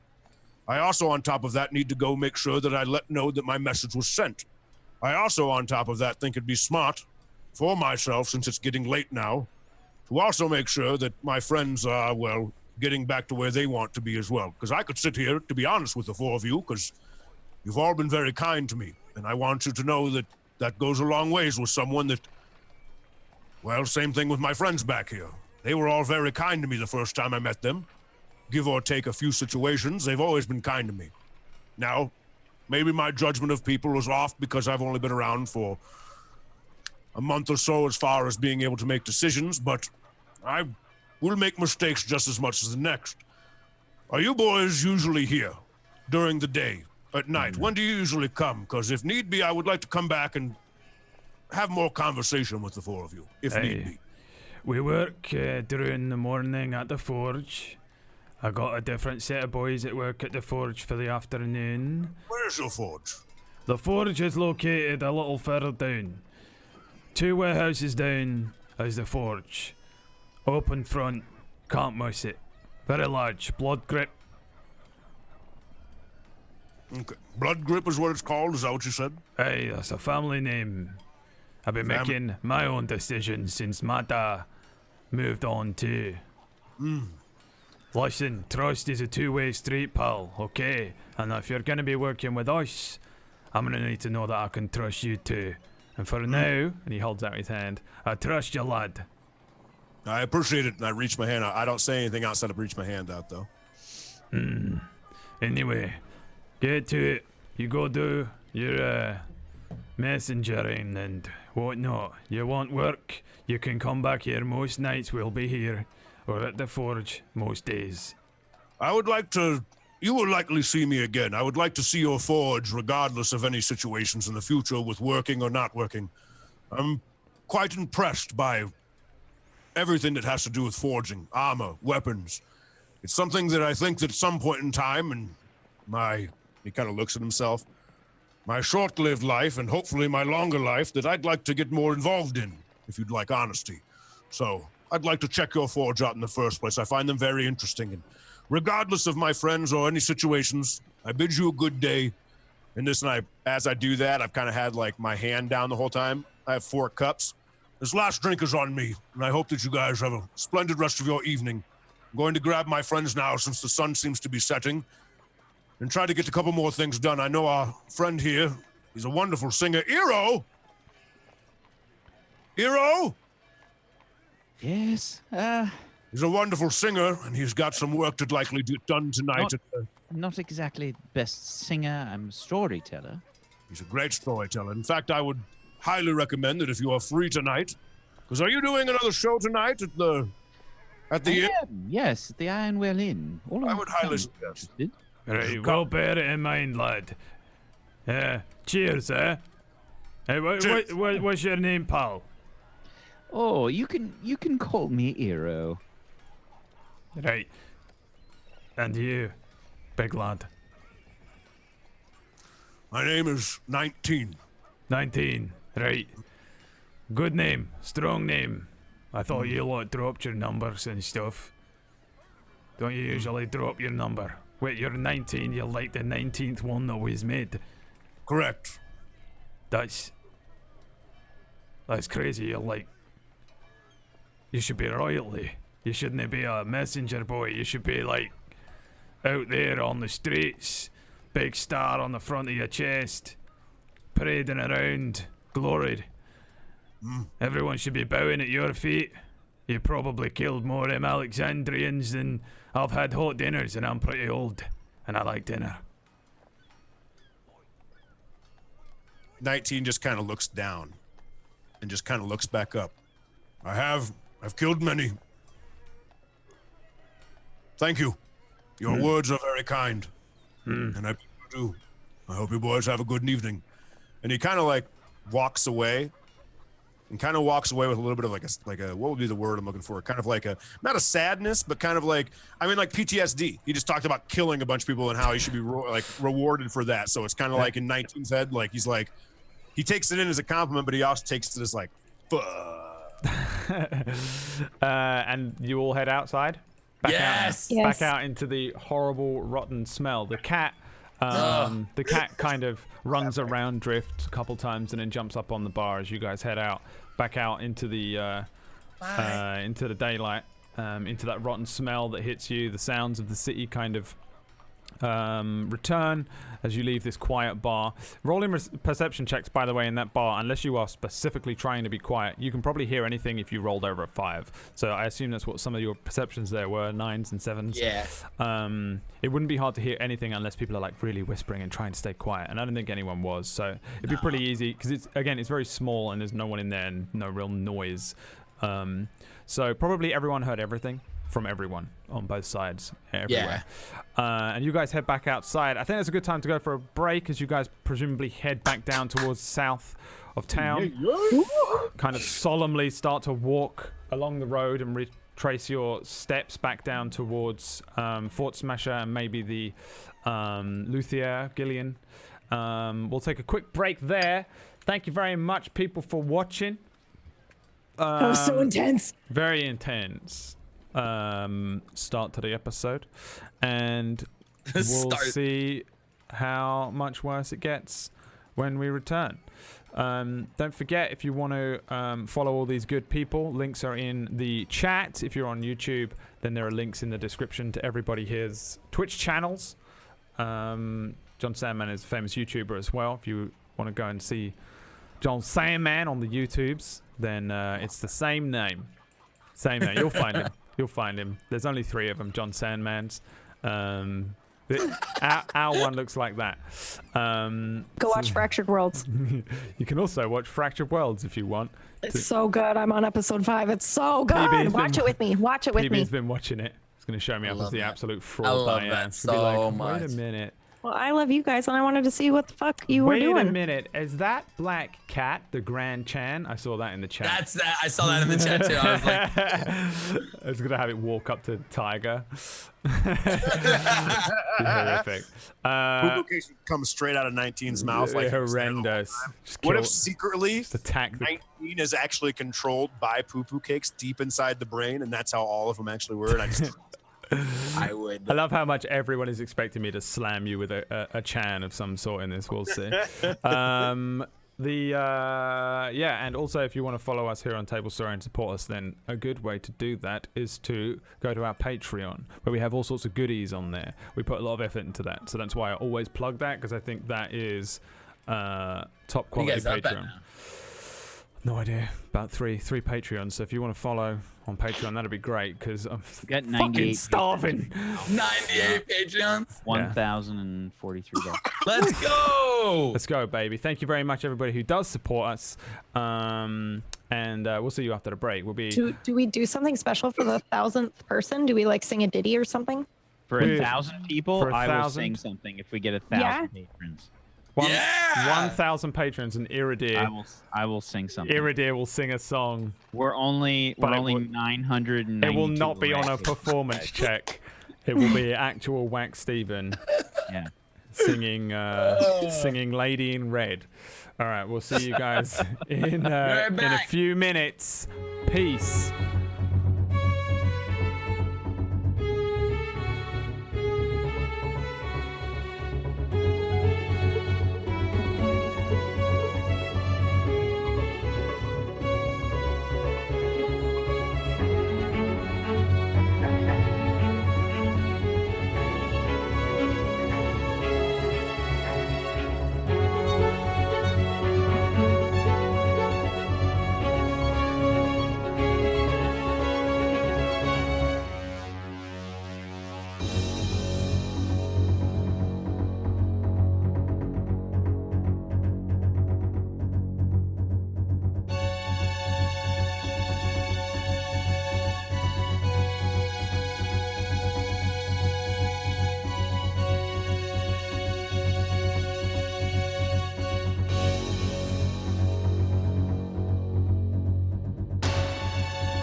Welcome back, my children of darkness, and the dark fires. We are returning to the city of Rosegard, where the group are heading down to the I don't know. I don't think we know where we're going. We just walked out. We haven't District. RP'd anywhere. we haven't gone anywhere yet. Oh, you're not just going somewhere? Okay.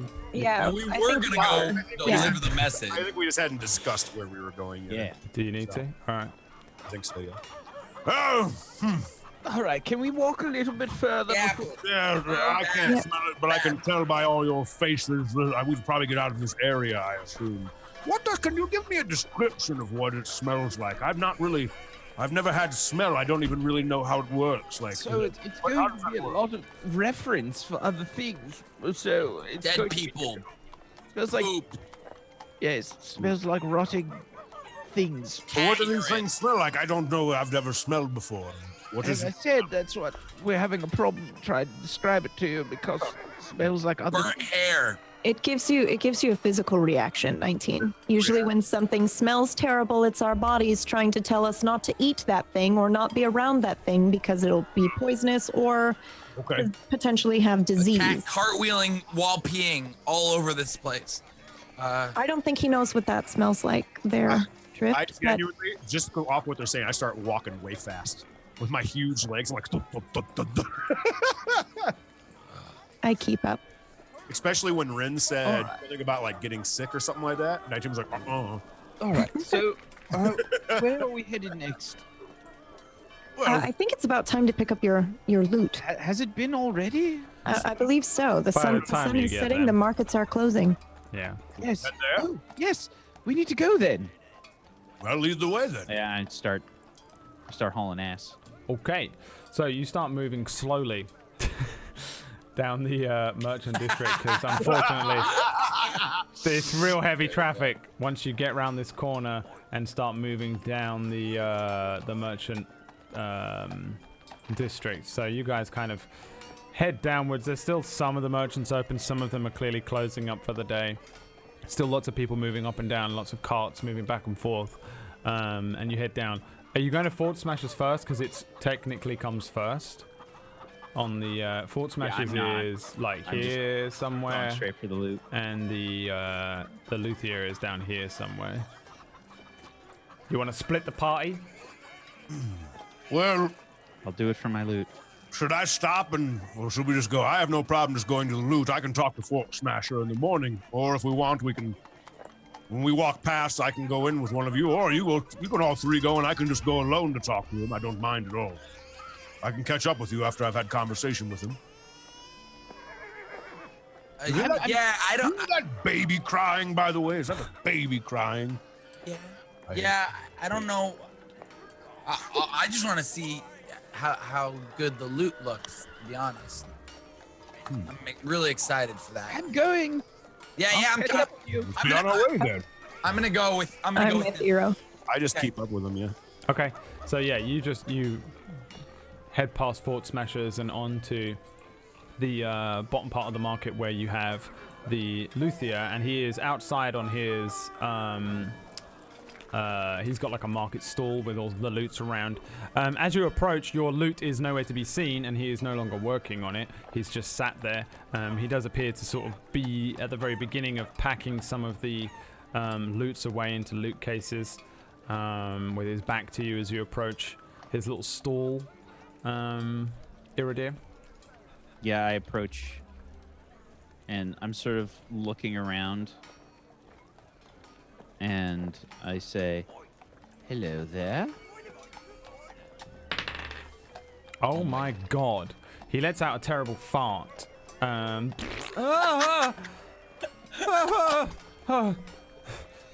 You have to understand, I really don't like it when people creep up behind me. I'm sorry, sir.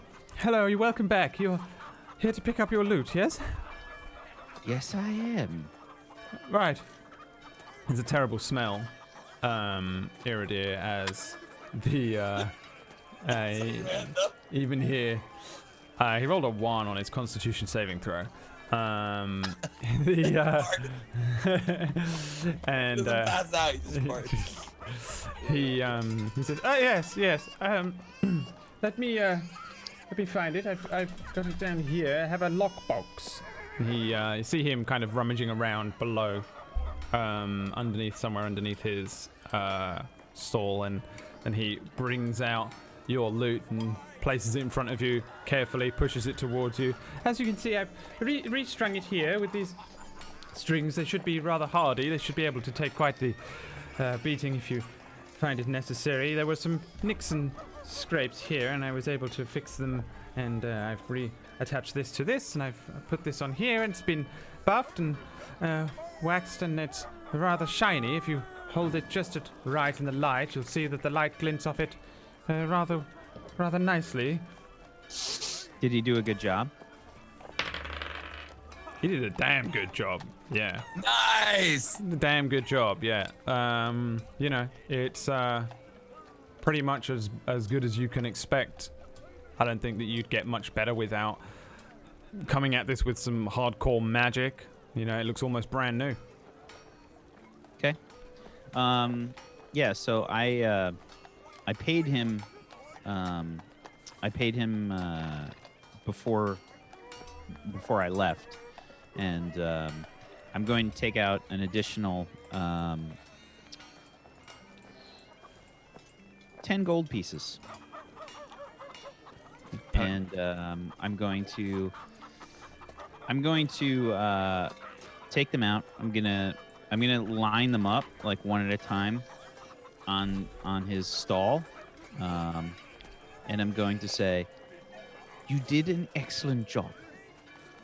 As I said, this is very important to me. Yeah, I'm very appreciative. Right. If I can count on you to do work like this, I will come back. And I'm very pleased with the result. Thank you very much.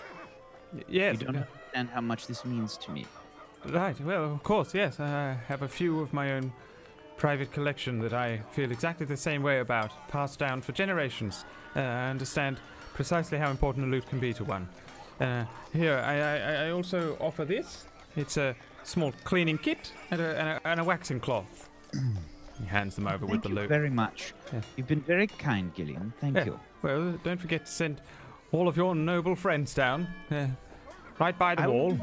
I will be sure to mention you in my performance this evening at the Ironwell Inn, to which you are also invited.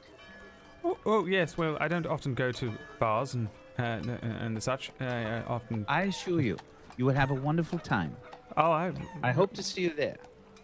Give me a persuasion check. Get him. I need him. 24. Oh, yes, I'll be there. I'll be there. Absolutely, front and center.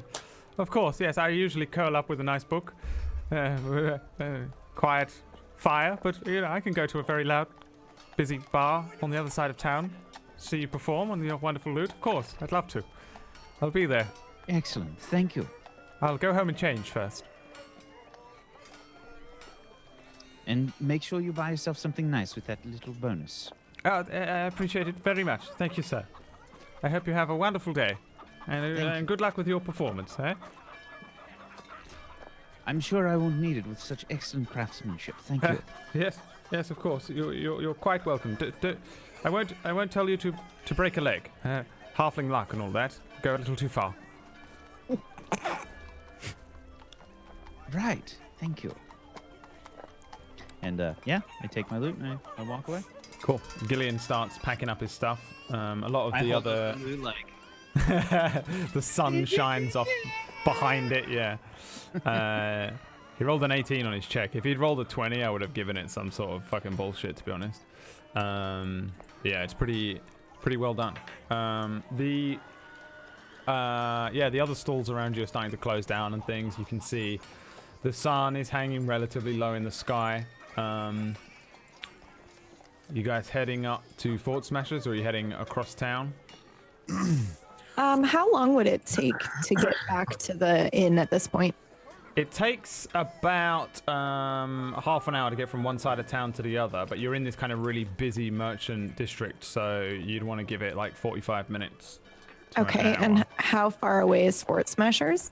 Fort Smashers is the armor smith, like just here up on the street. Like, Oh, okay. It's okay. on the way. So there's. Okay, awesome. Is that a little armor token? Yeah, it is. Yeah.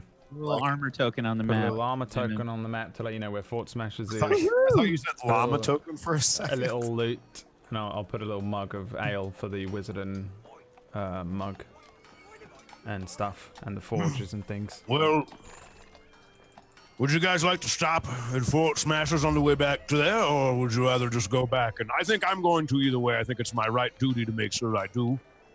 But if you guys want to make your way back to the inn, I can catch up with all of you. Or if It's on the way. it's up to you. If you guys want to come with me, you can. But Stop. I understand that you were all not very happy with the success of how everything went, so I would not blame you if you did not want to be there. I mean, it's on the way, so we'll go. Yeah. Great. I expect you to know that I'm only planning on telling anything and everything as the truth. Nothing else. We'll be there. We'll be there right with you. All right. All right, so you're heading over to This Fort kid will Smashers. not shut up. I know his baby is screaming. It's in my eardrum. I don't think it's as loud for the stream as it is for you guys, but you remember you can turn it down in the cog. Just fucking. Yeah, no, I like it. Fine. It's funny because I have it turned way down so that so you guys don't hear it, you know? So it's like, Oh, it's yeah. way down, but the baby crying still comes out over all of it. Yeah, I don't know. It's very immersive, actually. It's what It it is. would really feel like. It keeps me in You're- it. Yeah, you're in I feel charge of like your own people are thing. just like tossing a baby like back and forth. There's a new game that just came out where you end up playing as a baby and you have to grow up. It's really funny. Hopefully, What? it's not too loud for chatting. I'll talk live. about it later. It's really funny. You'll like it, John. You guys, you move a little further up to where Fort Smasher is, and you head down remember his location is sort of down a side street, and then there's an opening to what is just a little area that all four of you can very barely squeeze into and look in to where the forge is. The forge is still going, and there's 2 Goliaths and 2 dwarves, I think I said, or there is now, working in the forge behind the grate, this kind of a bar, there's like a very pawn shop entrance, and nobody sees you when you first walk in. They all appear to be working. The closest person to you is Fort Smasher himself, though he has his back to you. You can recognize him from his strange tattoos across his rather massive muscular back. He appears to be hammering at something. There's a lot of noise coming from inside the forge itself. Fort Smasher! You immediately, he spins around, a hammer in his hand, holds up. And says, "Oh, all right. Hang on 1 second." Does something in his back so you can't see, and then he puts the hammer down, turns around and says, "Oh, all right. How's it going? I wasn't expecting to see you lot for a little while. You've been all the way around town, have you? Your thing ain't ready yet, little one. You'll have to come back for that tomorrow." Oh, okay, that's fine. All right. Well, okay. How can I help you then? You want more work? Got a lot of work? Possibly some work. I came to tell you the truth about everything that you sent me on. You sent me to ask a question or send Oh, a you message. already done it. Blimey, Yes. it's only been a little while. All right, nice. Yeah, Yeah, I didn't expect you to absolutely. run straight off and do it. I thought, you'd be back tomorrow, next day. I don't know what I was expecting really from you. But Well, you're not going to very like what quick. happened. Oh no! What'd she say? She said no, She did didn't not she? say anything. I did not I speak knew with she her. was going to say no. I knew it. I did not speak never with her. You actually should met listen her. to me Yeah, real I've just quick. heard tales about her beauty from afar. Tell me, don't lie to me. Tell me, was she beautiful? Was she as beautiful as Forrest says? So, this is what happened. I'm going to tell you from point A to point B, and I'm going to tell you the entire truth. And what you decide to do with it is what you decide to do, and I will not hold it against you. All right? All right. While I was on, or we were on, to find her, we ran into someone. We asked where we might be able to find her. They pointed us to a place where, what was that bar called again? Do any of you remember? Apparently it stunk to high heaven, but I can't smell. I'm gonna leave the place. I'm leaving. Okay. Jesus. I will also leave. I will Alright. follow Drift outside. You know, it looks like it's just me and you. They think must have things to do. What do you remember what that place was called? From further in the forge, the dwarf that you'd spoken to briefly, who was working on the statue for Drift, says, "You went to the Wizard of the Mug, didn't you? Yeah, we suppose. I was gonna tell you. I forgot. Yous was already out the door, and I thought I'd tell him. They don't even know where they're going. They're just gonna run off. But you just found it. Good. Aye. Is that where you went? Stinks like shit, right? But as soon as you get in, it's aight." Yes, we did go there. We did not find the woman that you wanted to marry. However, we did end up finding. I think you said his name was. You said you did not like him, if I recall correctly, right? Telchul. That's Telchul's place, isn't it, Flory? Because you go in there. Yes, he owns Blood Grip. The other dwarf walks up now, and he's holding just a lump of metal in his hand, and he puts it down nearby, takes his gloves off, and you see him poke his head up over the thing. "Oh, you went in Telchul's place, did you?" "Oh, he's yes. We ended up going there, and I ended up talking to the barmaid, and she pointed me out to him and his crew of 3 other men, or 3 other dwarves, I should say. They told me about how they own Blood Grip, so forth and so on. Right, yeah, I they're expressed armors, my interest in trying to find your love, quote unquote, Mr. Zigamil. And when I did that, he offered me a large sum of money to pass the message on from myself to him, and that he would let her know. Now, with that being said, that makes sense. Hey, why wouldn't he? He plans to let her know the message. Is what he plans to do. Now, what'd you tell him? What'd you tell him, eh? Go on, this will be good. Go on, what'd you tell him? Hey, what'd you tell him? I told him very straightforward that he was to probably ask. said that you can't compare it to a Goliath's dick. Yeah, they probably tell him you can't compare it to Goliath's dick. What do you tell him, eh? I told him that he is to ask her for your hand in marriage with her. Give me an insight check. Give me an insight check. Both of us? Yeah. What's this insight check for? Just out of curiosity. I want you to see how badly you notice their faces drop. Not at all. You're completely unaware of how horrified they both immediately are that you just went straight in and told Telchul Bloodgrip the truth. And I'm face-palming. Iridia, you are. So good I'm not there. It's exactly what you were expecting, kinda, but it's just awful. Their faces, like they can't hide the horror and the shock of how badly you've done this job, and they're just. You carry on speaking. Sorry. Well, when he asked me and I told him, I expressed everything to him, and then they made an offer for me. Now, I want to bring something up, and you kind of see 19 look over at Eero real quick, and it's kind of like a weird look from 19 to Eero. When I expressed to them what was going on, I'll be honest with you,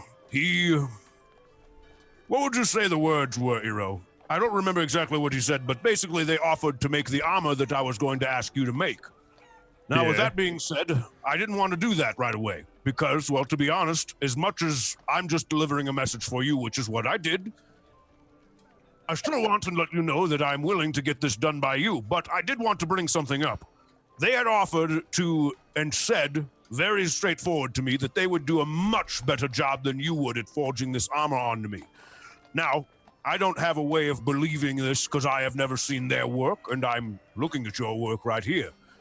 Now, with that being said, I'd still like to work with you, but I'd like to also open this up to tell you that if she would have stayed in here, she probably could have expressed it to you, but apparently I as well might be fighting in the tournament. With that being said, I plan to get this armor either by the end of the night or tomorrow morning, so that by the time the tournament comes around, if I do enter in it, I will have a broader spectrum of armor on me. With all that being said, I still have no problem working with you and paying you. I also want you to know, though, that these people said that they would do a much better job than you. And I have to make sure that I'm thinking clearly on this of who would be able to armor me to make sure that I am fine as far as this tournament goes. I would just like to know where you sit with that and how you feel about what you think you can forge. Do you absolutely believe that you'll be able to do a better job than they would at forging armor onto a warforge? There's a pretty long moment of silence. How many crickets do we hear? Before the Goliath says, I'm gonna give me a second here. Wait, is he? All right. Give me a second. Alright, is this a joke? Is he joking? And he says that to you, Iridir. No. That's how he... Are you... I see how it is. I'm going to take 2 seconds, if you don't mind. He turns Yes, around please and take your time. walks away. The dwarf sitting there turns and says, right, I'm not quite sure what's happening here, okay? Sounds like you Nor am I. got paid off by the blood grips, and I've Paid never off? seen him react like that. Now, he Okay. doesn't ever leave this here forge, right? I've got a horrible feeling he's about to leave this here forge, right? Aye, that'd be good for him, would it not? It might be good for him. I don't think it'll be good for you. I think you should just politely leave and maybe stay away, and you can go about your business with them bastards, the blood grips. If that's how you feel, and if that's what you think is best, I'm going to listen to you. You know your friend better than I do. I don't know him. Right. If that is what you suggest, then we shall leave. He looks at you, Iridir, and says, I don't know quite what's going on here, right? I don't know if they set this up and sent yous here to fuck with him. I don't know how they worked that out. I They didn't did not know do that that. they knew that, right? But whatever the fuck is going on, no more, okay? Right. Right. Good day. Good day. He turns I just around turned and around heads and back walk into away. the forge, and they all start speaking, mumbled. Sorry. Calm down. And then you leave, I assume. I kind of, sorry. And There's no just response from them. walk They out. all of them start crowding around. The other Goliaths heading over as you head out. What happened? And you head back outside. These two are out there. about what you'd expect. Do we need to run? No. Maybe walk quickly. There's a loud Quickly, clang from briskly. inside the forge. Okay, All right, okay. let's go. go. Louder than a Let's go. forge clang should sound. Am I gonna get my statue? Like what? What's Probably not. okay? No. Off. No. Which is unfortunate since I already paid for it. I'd say you just come back in the morning and pick it up like you were told, Drift. That's not how that works. No. 19. That's not how that works. They're rather upset at the entire situation. Alright. Where are you headed? We're heading to the inn. What time is it, Brad? Like, Ironwell Inn. The sun is is this setting. performance soon? In like 30? It's like the end of the day. Yeah, Iridir just has to perform once, kind of at night. Okay. Pretty much, at some point during the not the like 3 a.m. hours. All right. So if we go back to the inn, I can perform, or we can go see John. I don't have time to go see John, actually. I have to meet with someone at the inn, and I believe 19 was going to join me for that conversation. I would still do this. I'll gladly accompany you with that. But as a note, once it gets darker, maybe I'll make my way down and before it's too late. John usually stayed up pretty late from what I remembered, so maybe I'll go to the inn, stay for the walk, and stay to help her with what was Rin, what was the name of this person you spoke of? I look around for a minute. Don't see anyone. Taryn. Tari, I think, actually. Well, shall we head to the inn? Iro, are you all right? Yes. How's your loot? My loot is quite well. Thank you for asking. Gilligan did an amazing job. I'm very happy that I went to him instead of the other fellow. The one that the Boulder Downs recommended.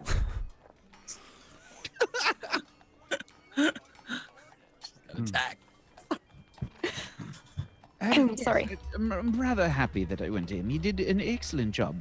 You see its luster, and I kind of like angle my back so that he can kind of see it shine. Wow, that looks nice. Yes, new strings and everything. Fixed up a few rough patches. I'm excited to hear what story you got in store for us today. Should we make our way there? What do you think? Yes, please. You're all Rift, hop on! You're all looking pretty good. You probably look better than you've looked the entire time we've been playing. Come on, bud.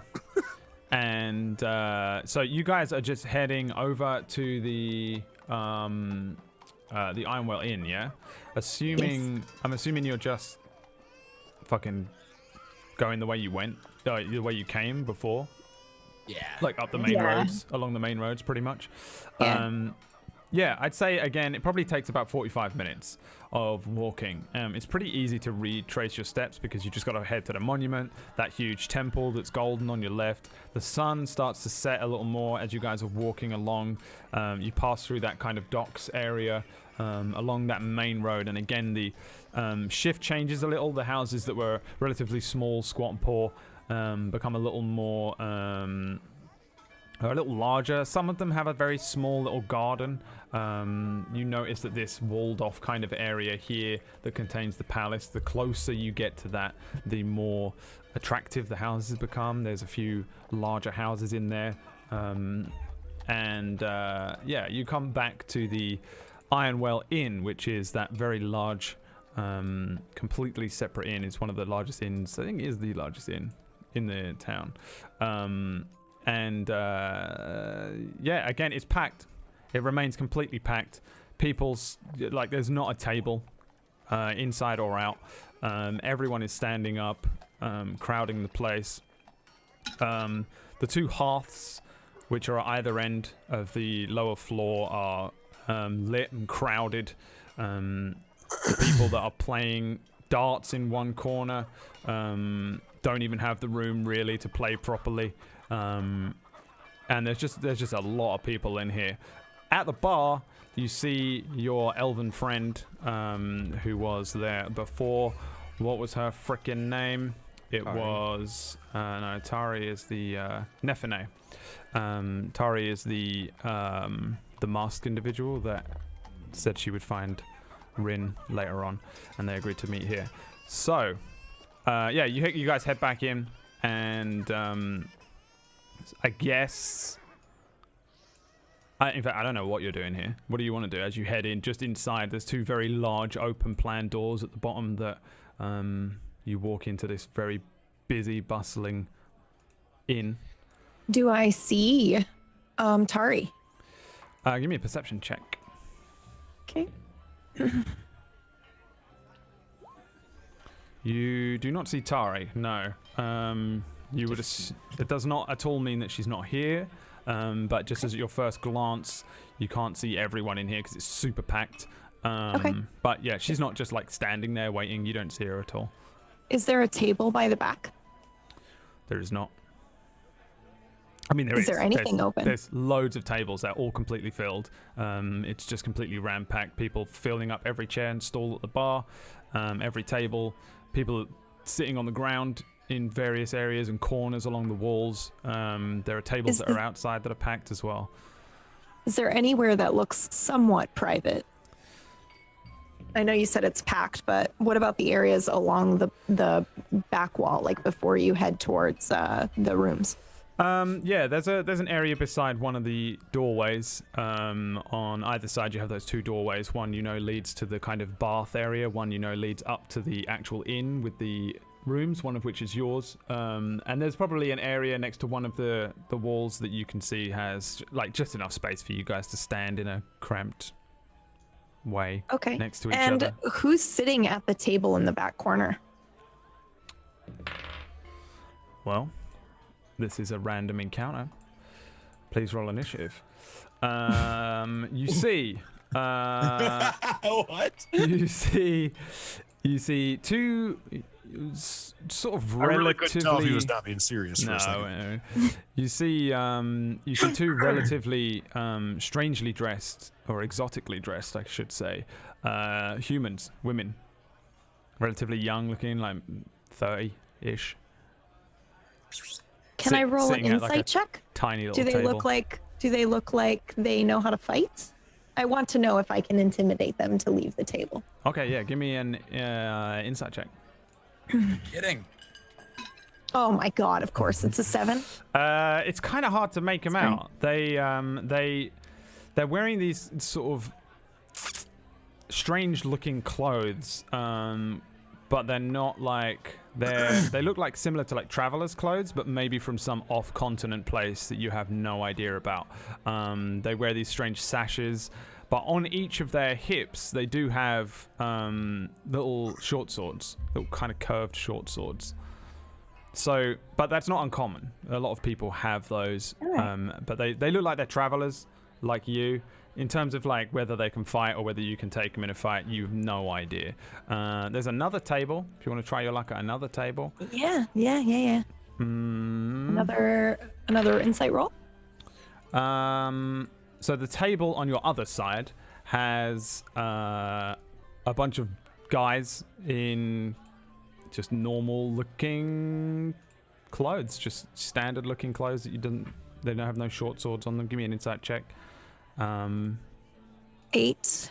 These guys look like they probably work somewhere in town. They look a lot more local. They seem to be wearing the kind of fashion that you see in town that isn't the high-end fashion that you guys noticed, but what you saw more over on the merchant side, just basic tunics and trousers and boots, big hands, 2 halflings, 2 humans, sitting having drinks. Okay. I'm actually going to just walk in and go against the wall. I'm not going to approach any of the tables. Okay. And I'll just wait by the wall. Yeah. Anyone else doing anything in particular? I want to order a drink personally, so I'm just going to go to the bar. You head to the bar. Okay. Good luck. 19. Iriday? I know, right? 19 you first. Muted. I would like to say that most likely because I'm with Rin in this situation, I'm going to go just be against the wall with wherever she goes. Okay. Iriday? Yeah, I'm looking just to see what the general atmosphere of the crowd is like. Trying to read the audience and see like the different kinds of people that are here. If it looks kind of like a mixed bag, or if it looks like there's a certain kind of crowd here. Like, do they look rich? Do they look sort of poor? Or are there kids here? Are there adults? Are there old people? Trying to get my demographics right here. Yeah, give me an investigation or an insight check. Okay. I think would be fair. 19. 19 on the insight, 19's in the chat. It's a similar crowd to what you had before. It's a very mixed bag. It's very hard to gauge a core demographic in here. It seems to be a lot of people local. Then you see a lot of people in exotic looking strange like clothes, as if they've traveled from the north or the south or off continent somewhere. You can see not that many kids really. I would say there's not a huge amount of kids in here. It's very busy and there's a lot of different types. A lot of people, it seems to be kind of mostly travelers, people that have come here for the festival, presumably. Again, this is a famed inn for like where you come to if you're traveling into town anyway. So that looks like it's probably a lot of their clientele. But yeah, sort of a 50-50 bag. People from elsewhere and locals. For the most part, adults. Okay.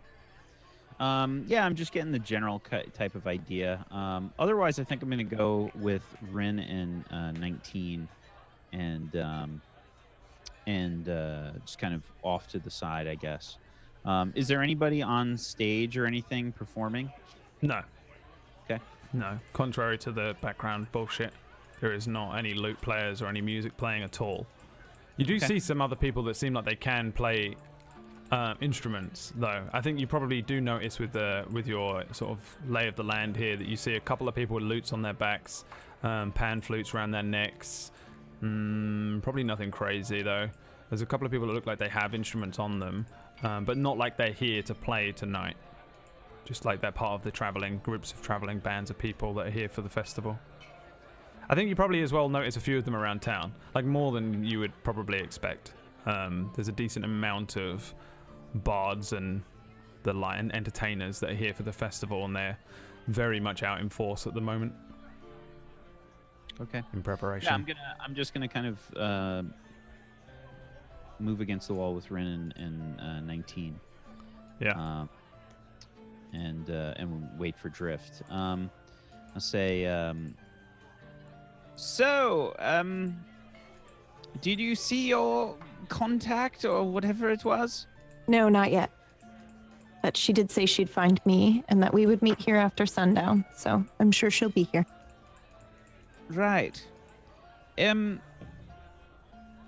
you suppose maybe we could have a little talk in the meantime? I glance over at 19 and then back to Eero. Sure. About what?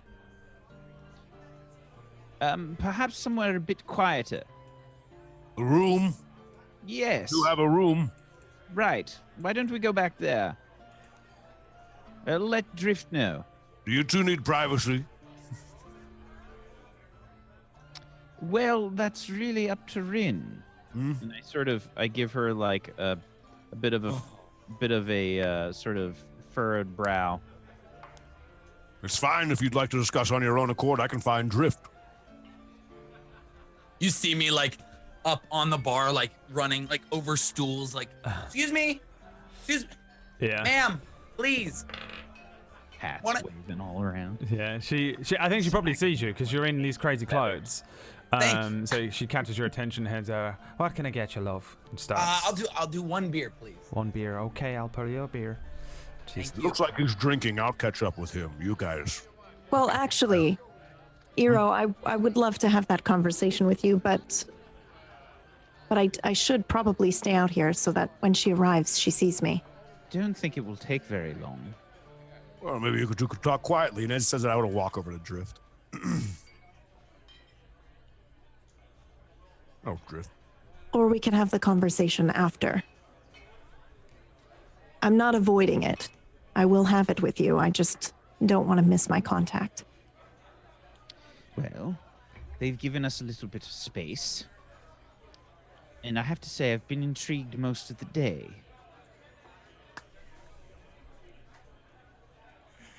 Well, what do you want to know? Well, frankly, I have to say I'm a bit curious as to your hesitation to go to Greenhill. You seemed extremely disturbed, and, well, frankly, I had a certain vested interest in going there. I understand that, and I appreciate what you did so that I didn't have to go back there. And also, things have been a bit confusing since we've met. I've seen, I think, several very harsh contrasts between your personality. And frankly, it's been a little disturbing. And I'm curious if you could possibly inform me as to, well, what's going on. I had a traveling companion before I met you. Like us? Like as we've been traveling? Yes. He was murdered in Greenhill. I see. By whom? I don't know.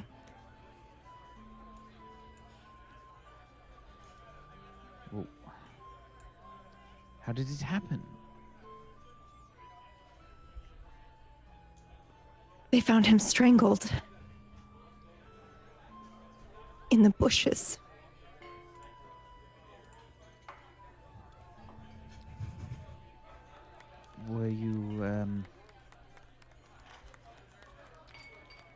Were you, well, Spit it out, Eero. were you close with this person? Were they more than just a simple traveling companion?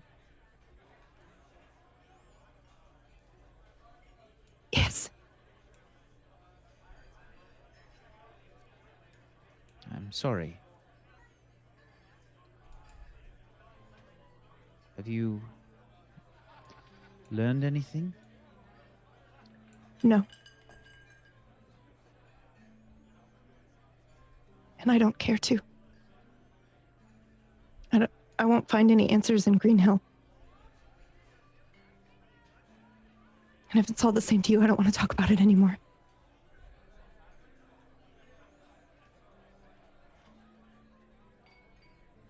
All right.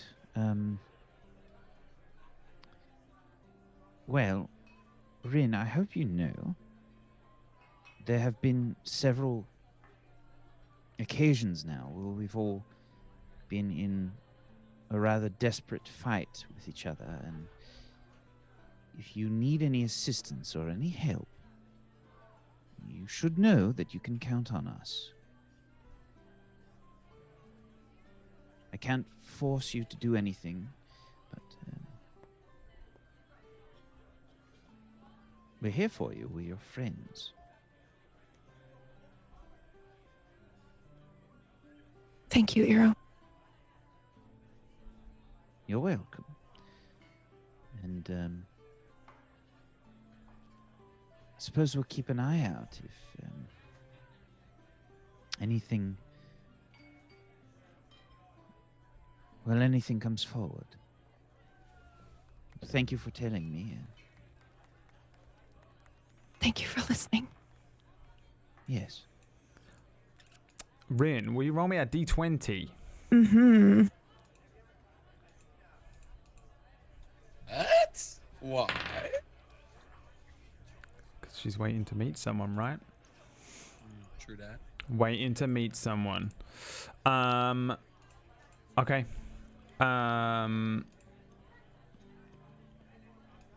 You guys just chilling here, pretty much.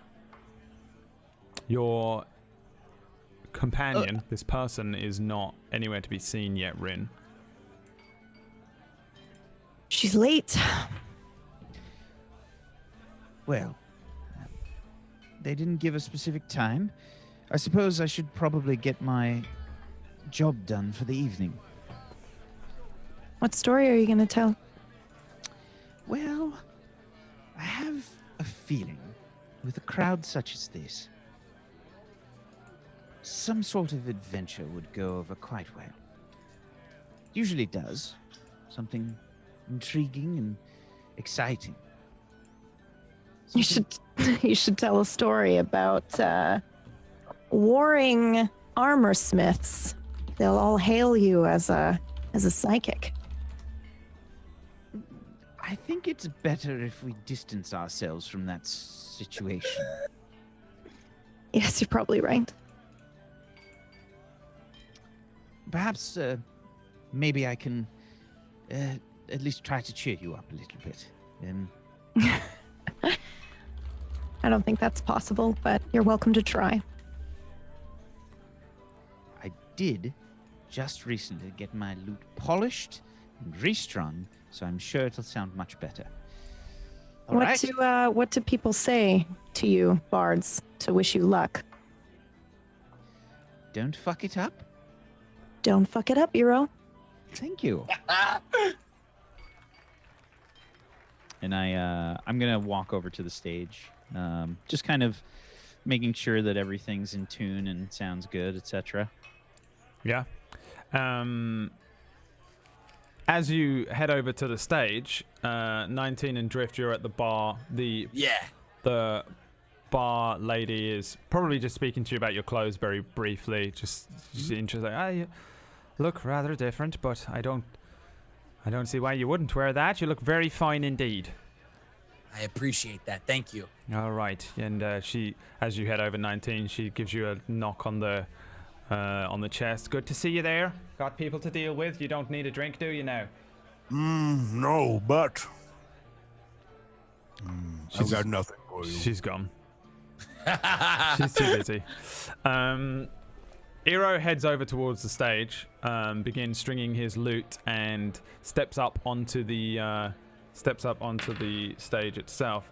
Almost as soon as he's gone, Rin stood next to you, stepping out of the crowd.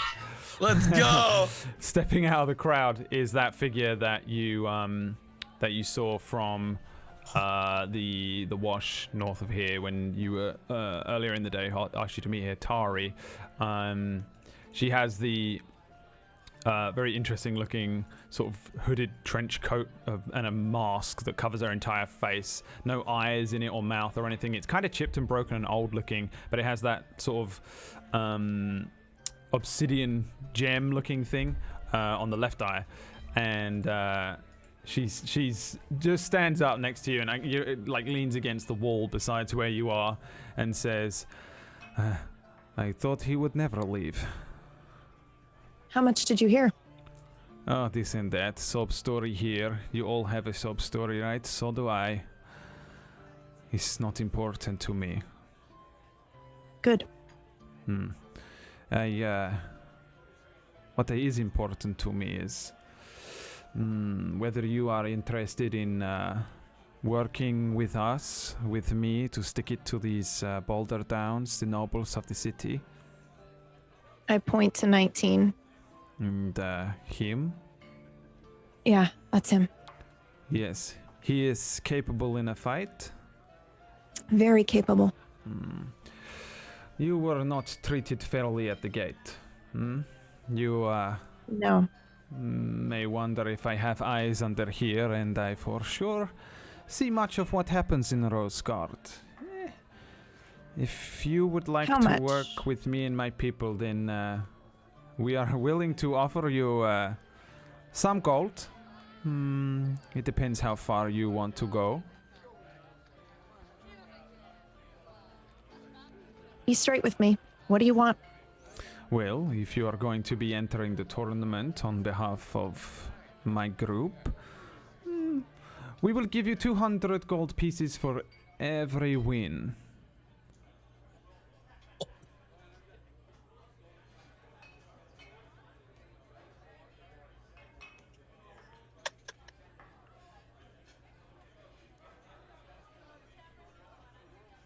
I point to Drift. Nothing happens to him. Do not He's care. also in the tournament. Listen, if you want to discuss between yourselves whether he chops the little one's head off or not, that is for you to decide. We simply want you to declare your wins on behalf of the Kersharian. Every win over nobility, including him with the way that he looks on behalf of the Boulder Downs, is a win for us.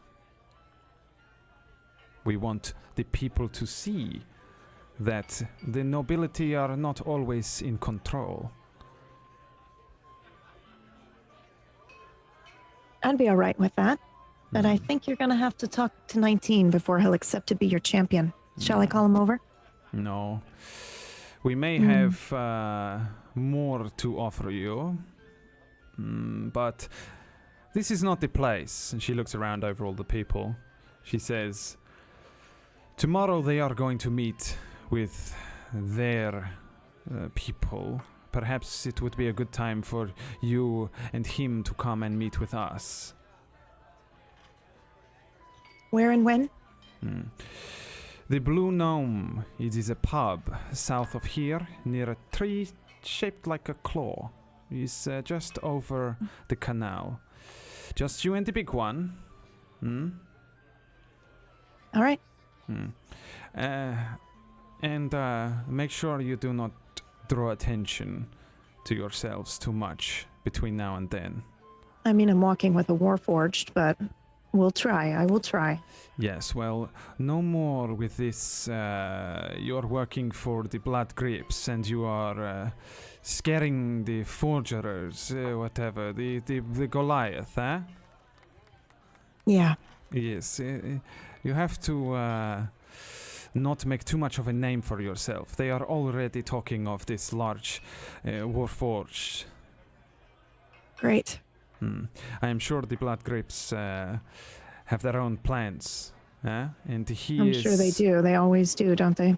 Yes, well, they are a small fry, okay? We do not need to worry about them. We try to stay away from them, and we want... Who else do we try to stay away from? Well, the nobility, for one. Stop rubbing shoulders with them. You must not speak with the blood grips, at least until this is done. Understood. They cannot know my business. I respect that. And we may not have the gold that they have to offer for your man, but I'm sure that if I speak to my own benefactor, we can maybe work on something for him instead. We're in the business of information as well. It's like a good partnership to have. Well, if he is working with them and for them, then it will start a fucking turf war. Yes, it definitely will. And that may have already started, just to give you a heads up. Well, that is not much of a turf war. They will probably just kill the fucking Goliath and take all of his shit. But it is not going to be easy for them to do because of the military contracts that he holds. They have been wanting to kill him for a long time. And if he is the one to do it, well, then it is not going to be traced back to them, you understand? But it will be traced back to us when he is shouting Kersharian at the fucking festival. Yep, understood. Right. I need a favor from you, though. Favors and I know already? Yes, I know. It's a bit early for favors. I need a statue. Small miniature statue. A statue? Yes, of that tiefling over there. And I need it by tomorrow morning. I will see if I can pull some strings for a statue that looks like this small boy. But I make no promises. I will owe you. Okay. I will try and bring it to you tomorrow. Luckily Thank for you. you, I am quite nocturnal. The Blue Thank Gnome you. pub, midday. Just you and him, and perhaps do not tell your other comrades just yet precisely who you are working with. Kersharian is not a secret name, but you will be arrested if they mention it to the Boulder Downs. I can be discreet. Okay. She hands you 2 rings. What do they look like? They're very basic looking. They're brass, and they're very thin, but they have a very small etching of a K on it. She says, just in case you run out of, just in case you run into trouble, you wear this, and a slightly bigger one for him. Okay? And Thank you. if you see a bloody K on the side of a building, it is not a good thing. It does not belong to us. I would stay away from it. What does belong to you? Everything else? Soon enough. All right. Tomorrow midday. And she turns away, heads into the crowd, and she's very lithe. Like she doesn't seem to touch anyone. She moves into the crowd like liquid, and is moving away from you. Before you know it, she's kind of gone. On the stage, Iridir has already begun a performance, no doubt. Iridir. I've started to tell the story of Fool in the Abyss. Oh my god. Yes. Sure. Okay. So yeah, I sort of climb up on the stage and I say, "Good evening, everyone. You can call me Eero. I have a story for you all. Are you willing to listen?" There's My tale. one dude listening to you intently right now. I That's start me. clapping. That's me. And then them. The one dude is a halfling that you recognize. Yeah. I'm going to. Oh, it is cute. I'm going to cast minor illusion at the sort of just a bit higher than head height in the middle of the room, and I'm going to create a sort of really quick sounding strum of a lute with my minor illusion, so as loud as I can. So it's a sort of like ding, you know, kind of like an attention grabber. Yeah. If I can. Give me a performance check inside of your illusion. Give one performance check now, one performance check later.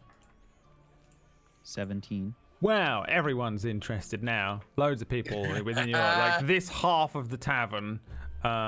This half of the tavern is built around this sort of rounded stage in the center. The other half isn't as much, but they could see you over the bar if they tried. But this half, they all turn and they start to just listen to you. A lot of them shut up and stop speaking. Give me a perception check. Okay. Natural 1. Yeah, just keep doing what you're doing, pal. Just do whatever you want. Yeah. So I say, this evening, I'm going to tell you all a very interesting story. A tale of a fool in the abyss. Ooh. A jester by the name of Karundan the Curious. Traveling amongst demons. A hapless jester by the name of Karundan walked through an enchanted forest, speaking to everything along the way. A babbling brook, a chirping bird, casual and careless. Karundan smiled, and Karundan danced his way through the forest. What Karundan did not know, however,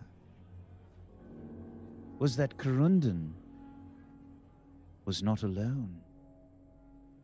Karundan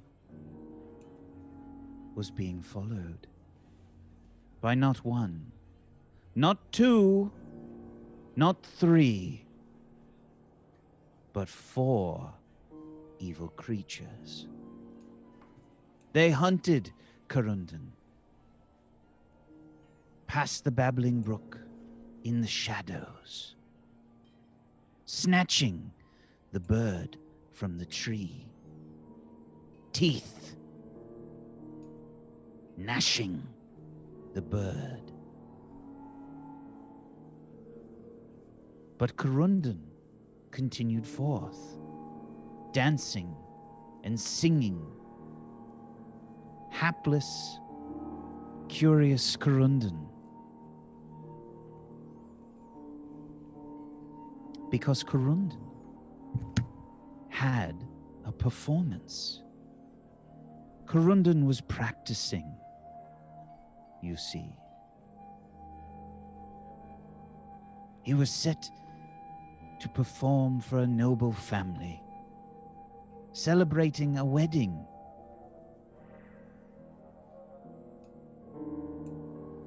Their daughter finally married off.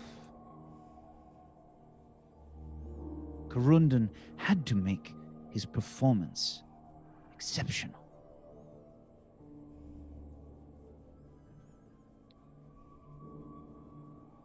But Karundan would not have his way. The 4 creatures following Karundan were hungry that day. The first creature,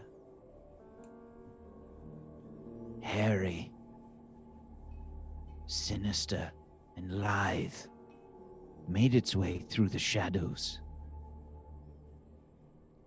smelled Karundan, following his trail.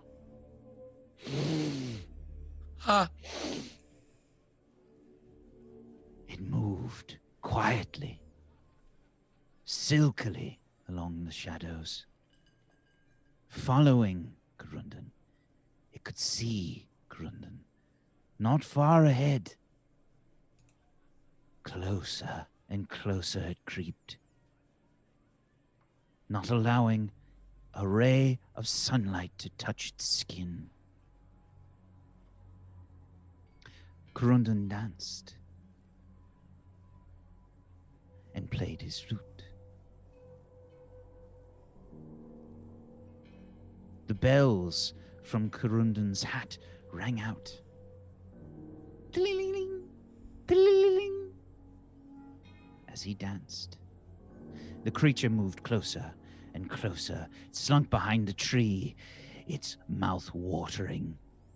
Corundan was there, fresh meat, a meal. It had been so long since it had tasted the flesh of an elf.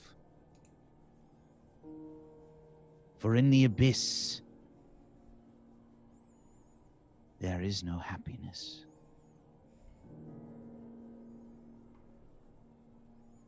It lunged forward towards Corundan, trying to grasp it with its claws and fangs.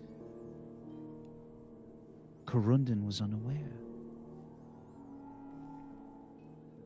He stopped by the babbling brook and took a drink. The creature leapt towards Corundan, but at the last moment, he bended down and had a drink. The demon, unaware of Corundan's quick movement, fell into the sunlight and burst into flames. Corundan turned, unaware, concentrating on his song. He continued walking amongst the light. Yet another creature followed Corundan. In the trees, it jumped between, lingering, hungry. Creature with long arms and long legs. A snake with arms and legs crawled through the canopy, leaping from shadow to shadow, following Corundan. It started to bend down from its perch, ready to grasp Corundan by the neck. Strange lizard creature, this demon, had Corundan close in its grasp. But Corundan twirled, and his bells rang out once again. Scaring the creature, it let loose its grip on the branch and fell down to the ground into the sun, bursting into flames. What is that smell? Corundan said. It smells like burning. I wonder, is someone making a steak? Maybe they're being ready for me at the party. Oh well, I better make sure my song is as good as I can make it. Corundan kept dancing and walking, and the third creature moved through the ground, crawling through the dirt.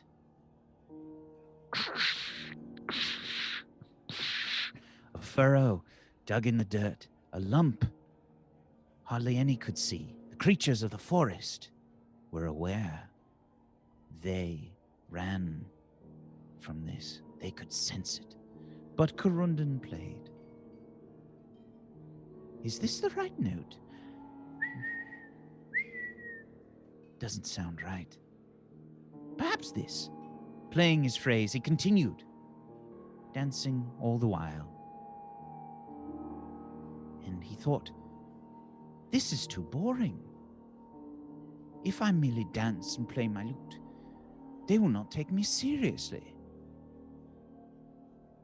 I should show them more of what I can do. And Corundan put away his flute, and he took forth a flask. He drank, pulled forth his flint and steel, leaned back, and just as the creature was about to pounce forth and grab his feet, Corundan blew out the alcohol, sparked the flint and steel, and blew forth a mighty ball of flame. The creature sprung forth, trying to grab Corundan. He leaped back, seeing his pursuer, and it burst into flames.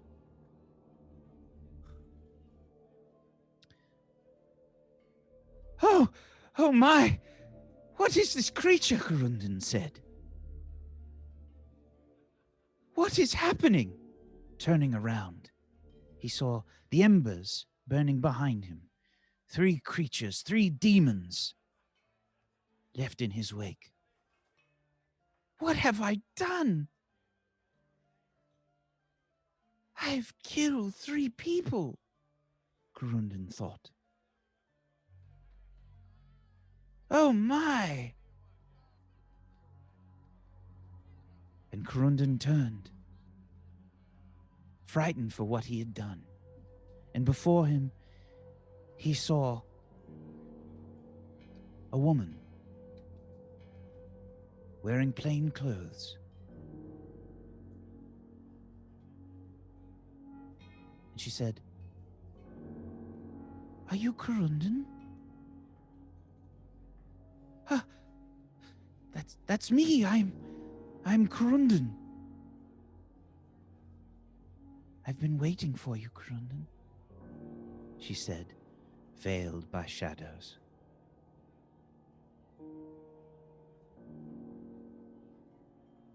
You've been waiting for me? Are you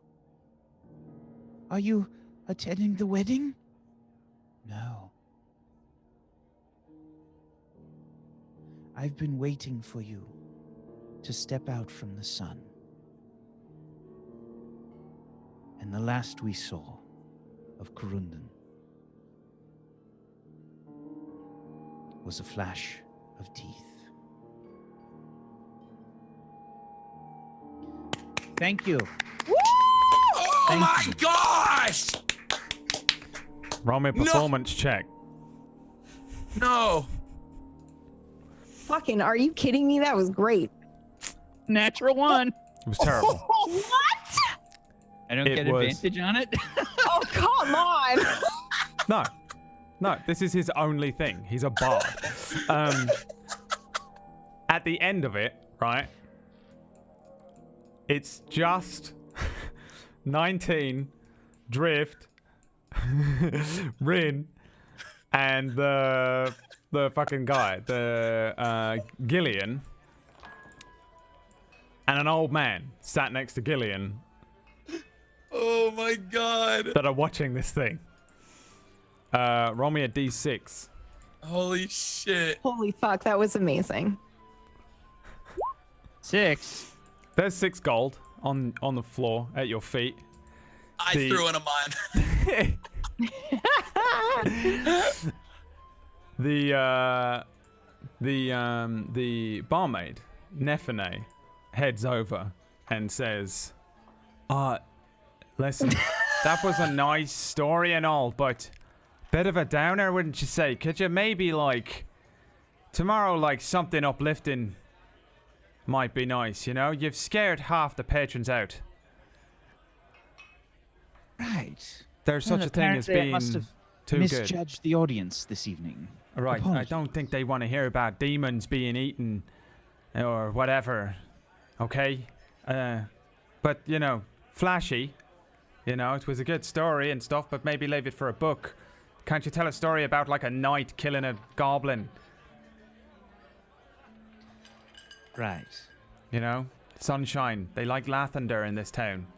All right. And she heads away from you. That's where we're gonna end the session. Oh my god! I cannot believe you rolled a 1. I'm sorry, Wack. Serious? I'm sorry, Wack. I used to do the Sometimes same. you bump. I used to do the same thing to Pony. Pony would play his bard. He'd come on and play an actual fucking song and shit, and it'd be awesome. And I'd still make him roll a performance check. And if it was shit, it was shit in the game. It's the same rule. Whether it's good in real life or bad, you can still roll bad. Could you improv that story? No, you did not. You improv that? That was.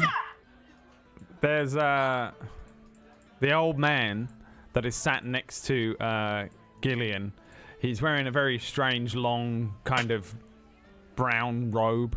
He looks a little homeless. He's very thin. He's got a very long grey beard, and he stands up and grabs his walking cane while you're setting or putting down your loot and setting it away. He turns to Gillian and says, "There, I don't think this one really knows what he's talking about. Let me tell you that, boy." Gillian stands up and says, "Oh, I thought it was rather good. It was a great story, terrifying. Honestly, I truly believe I'm going to have a terrible night's sleep. You know, it's really not. I don't understand. Why did nobody find it enjoyable?"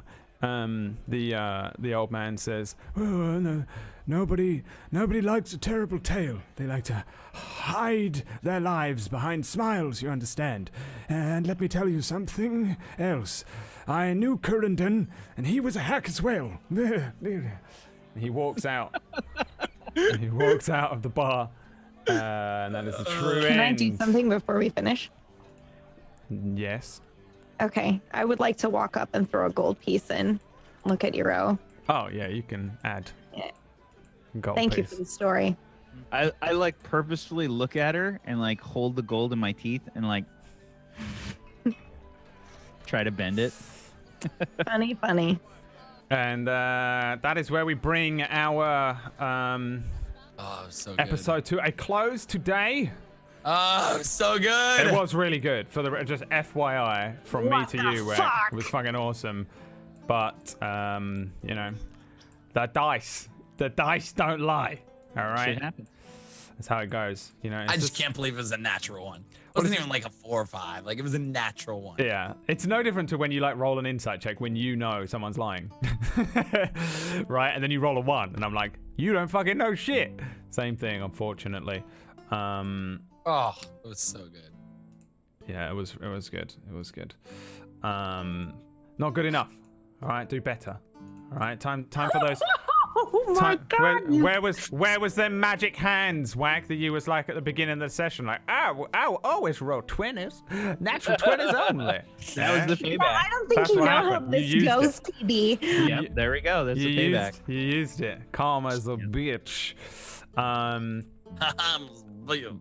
a bit. Thank you very that's much great. for playing. Thank you for watching, watchers. I hope that you enjoyed today's session. Next week we'll see if they can get to these midday meetings that they have. See if they can officially sign themselves up for the tournament. This is so cool. It's so. See if This they is unlike can- anything I've ever done. See Like if it's they like can start a turf war between one of the 4 or 5 massive gangs that are operating in town. We'll see. We'll see. See if Iridir can actually fucking tell a story. Right? What a scrub. See if Tari can find a fucking statue of Drift in town overnight. and if we'll ever get to meet John, you'll only find out. Will we ever meet Will John? we ever The part's meet going to John? be when John just doesn't recognize 19. The best Oh part's my- going to be when 19 gets there and John's going to just be, he's going to be like, Jan. He'll be like, what? My name's Jan. You don't remember anything. You know? We'll see. We'll see. Maybe next week on the next episode of Dragon Ball Darkfire. Let's go around the table and see where you can find these people throughout the rest of the week. Let's start with Mr. LT Gray himself. Where can people find you, Tiger Writer? When you're not about to fall asleep from absolutely nothing at all. Nothing at all. Nothing at all. Hi, I'm Tiger Rider. If you like my Body. Body. Watch out for my body rolls. Anyone? No? I stream Wednesday through Sunday. And we start around like 3 p.m. PST. So if you like it, there's going to be a link in the chat. You can click it. I also have a Twitter, all that kind of stuff too. Do some role play, do some regular games, do a lot of yelling and laughing, and bye. Bye, Felicia.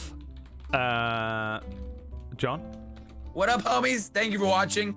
I do want to say this has been really cool because like we're not even fighting anything right now, and you guys are still coming back every week just to watch us get into these conversations and weird.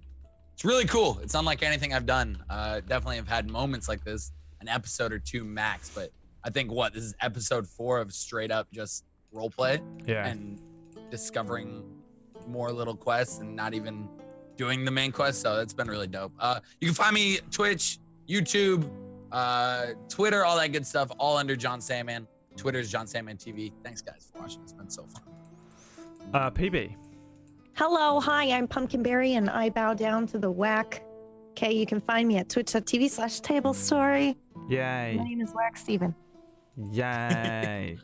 Whack Steven. I'm kidding. Just go watch my show, Stygian Gate. Do it, please. Bam. Please, I beg of you. It's only in VOD form if you're waiting for it to be on a live session. Whack Steven. What's up, everybody? I'm normally the DM of Doom, but today I played Eero. Thank you guys so much for hanging out with us, chat. We appreciate you. Thanks for listening to our silly stories and being here for all the natural ones. We appreciate you. And the crits alike. Thank you for lurking. Thank you for doing fan art. Thank you for doing all kinds of crazy shit. Thank you so much. You guys missed the awesome Void Smoker art of Drift. Go check it out. Unreal. Thank you so much. And if you guys don't know, I do a bunch of stuff here. I run a bunch of different games. On Friday, I do Identity Crisis, which is a superhero campaign using the Masks role-playing game system. On Sunday, I do a show with D&D 5e called The Spark of Eternity, also known as Sparkly Turnip. Which is great fun. It's kind of like a West Marches style kind of show. And on Mondays, I run a Judge Dredd campaign with. It's so good. It's called Sector 49, and the players are perps. It's they're the perps. They're not necessarily the bad guys. They're just bad guys. So go check it out, and hopefully we'll see you guys on Thursday for Ragtags. That's it for me. Yo, what up? It's your boy. Make sure you follow all these people. I'm in Ragtags if you want to watch that. That's on Thursday at 4 EST, Eastern, which stands for Eastern. That's why the Americans did it that way. They have to keep it simple. You know, they're very simplistic people, are the Americans. Brad? Everyone's American here, John. Okay, I'm the only one. I mean, in the chat. I think you may have just misrepresented someone in the room, but it's all right. I don't mean in the room. I mean in the whole chat. The whole chat is American. I'm not talking about you lot. I know where each and every single one of you is from. Hell. Okay? A hellscape. Far away. My horrible players. Please make sure to give them all a follow. Don't follow me. Just stick around and watch some of the other shows on Tablestory. And that's it. I don't know. Go watch some VODs. Go watch some VODs of some other shows. Or start this one again. Mine. Go watch Stygian Gate VOD. Mine. Start Sector 49. Go and watch Tiger Writer on do his bungee jump. He did a live bungee jump. I yesterday wish. Okay, money. On Twitch. It was awesome. So make sure you have to go to Tiger Writer and click follow. And hopefully the VOD's still there. We just don't know. We just don't know. Maybe it's not. You haven't got long. Hopefully it's not gone by the time you get there, because it would be awful if you missed it. But at least you'd be following Tiger Raya. Bye. Later, guys. We love you. Bye. Goodbye, everybody. Goodbye. Goodbye. Hey, it's me, Pee Wee Herman, saying bye. Signing off.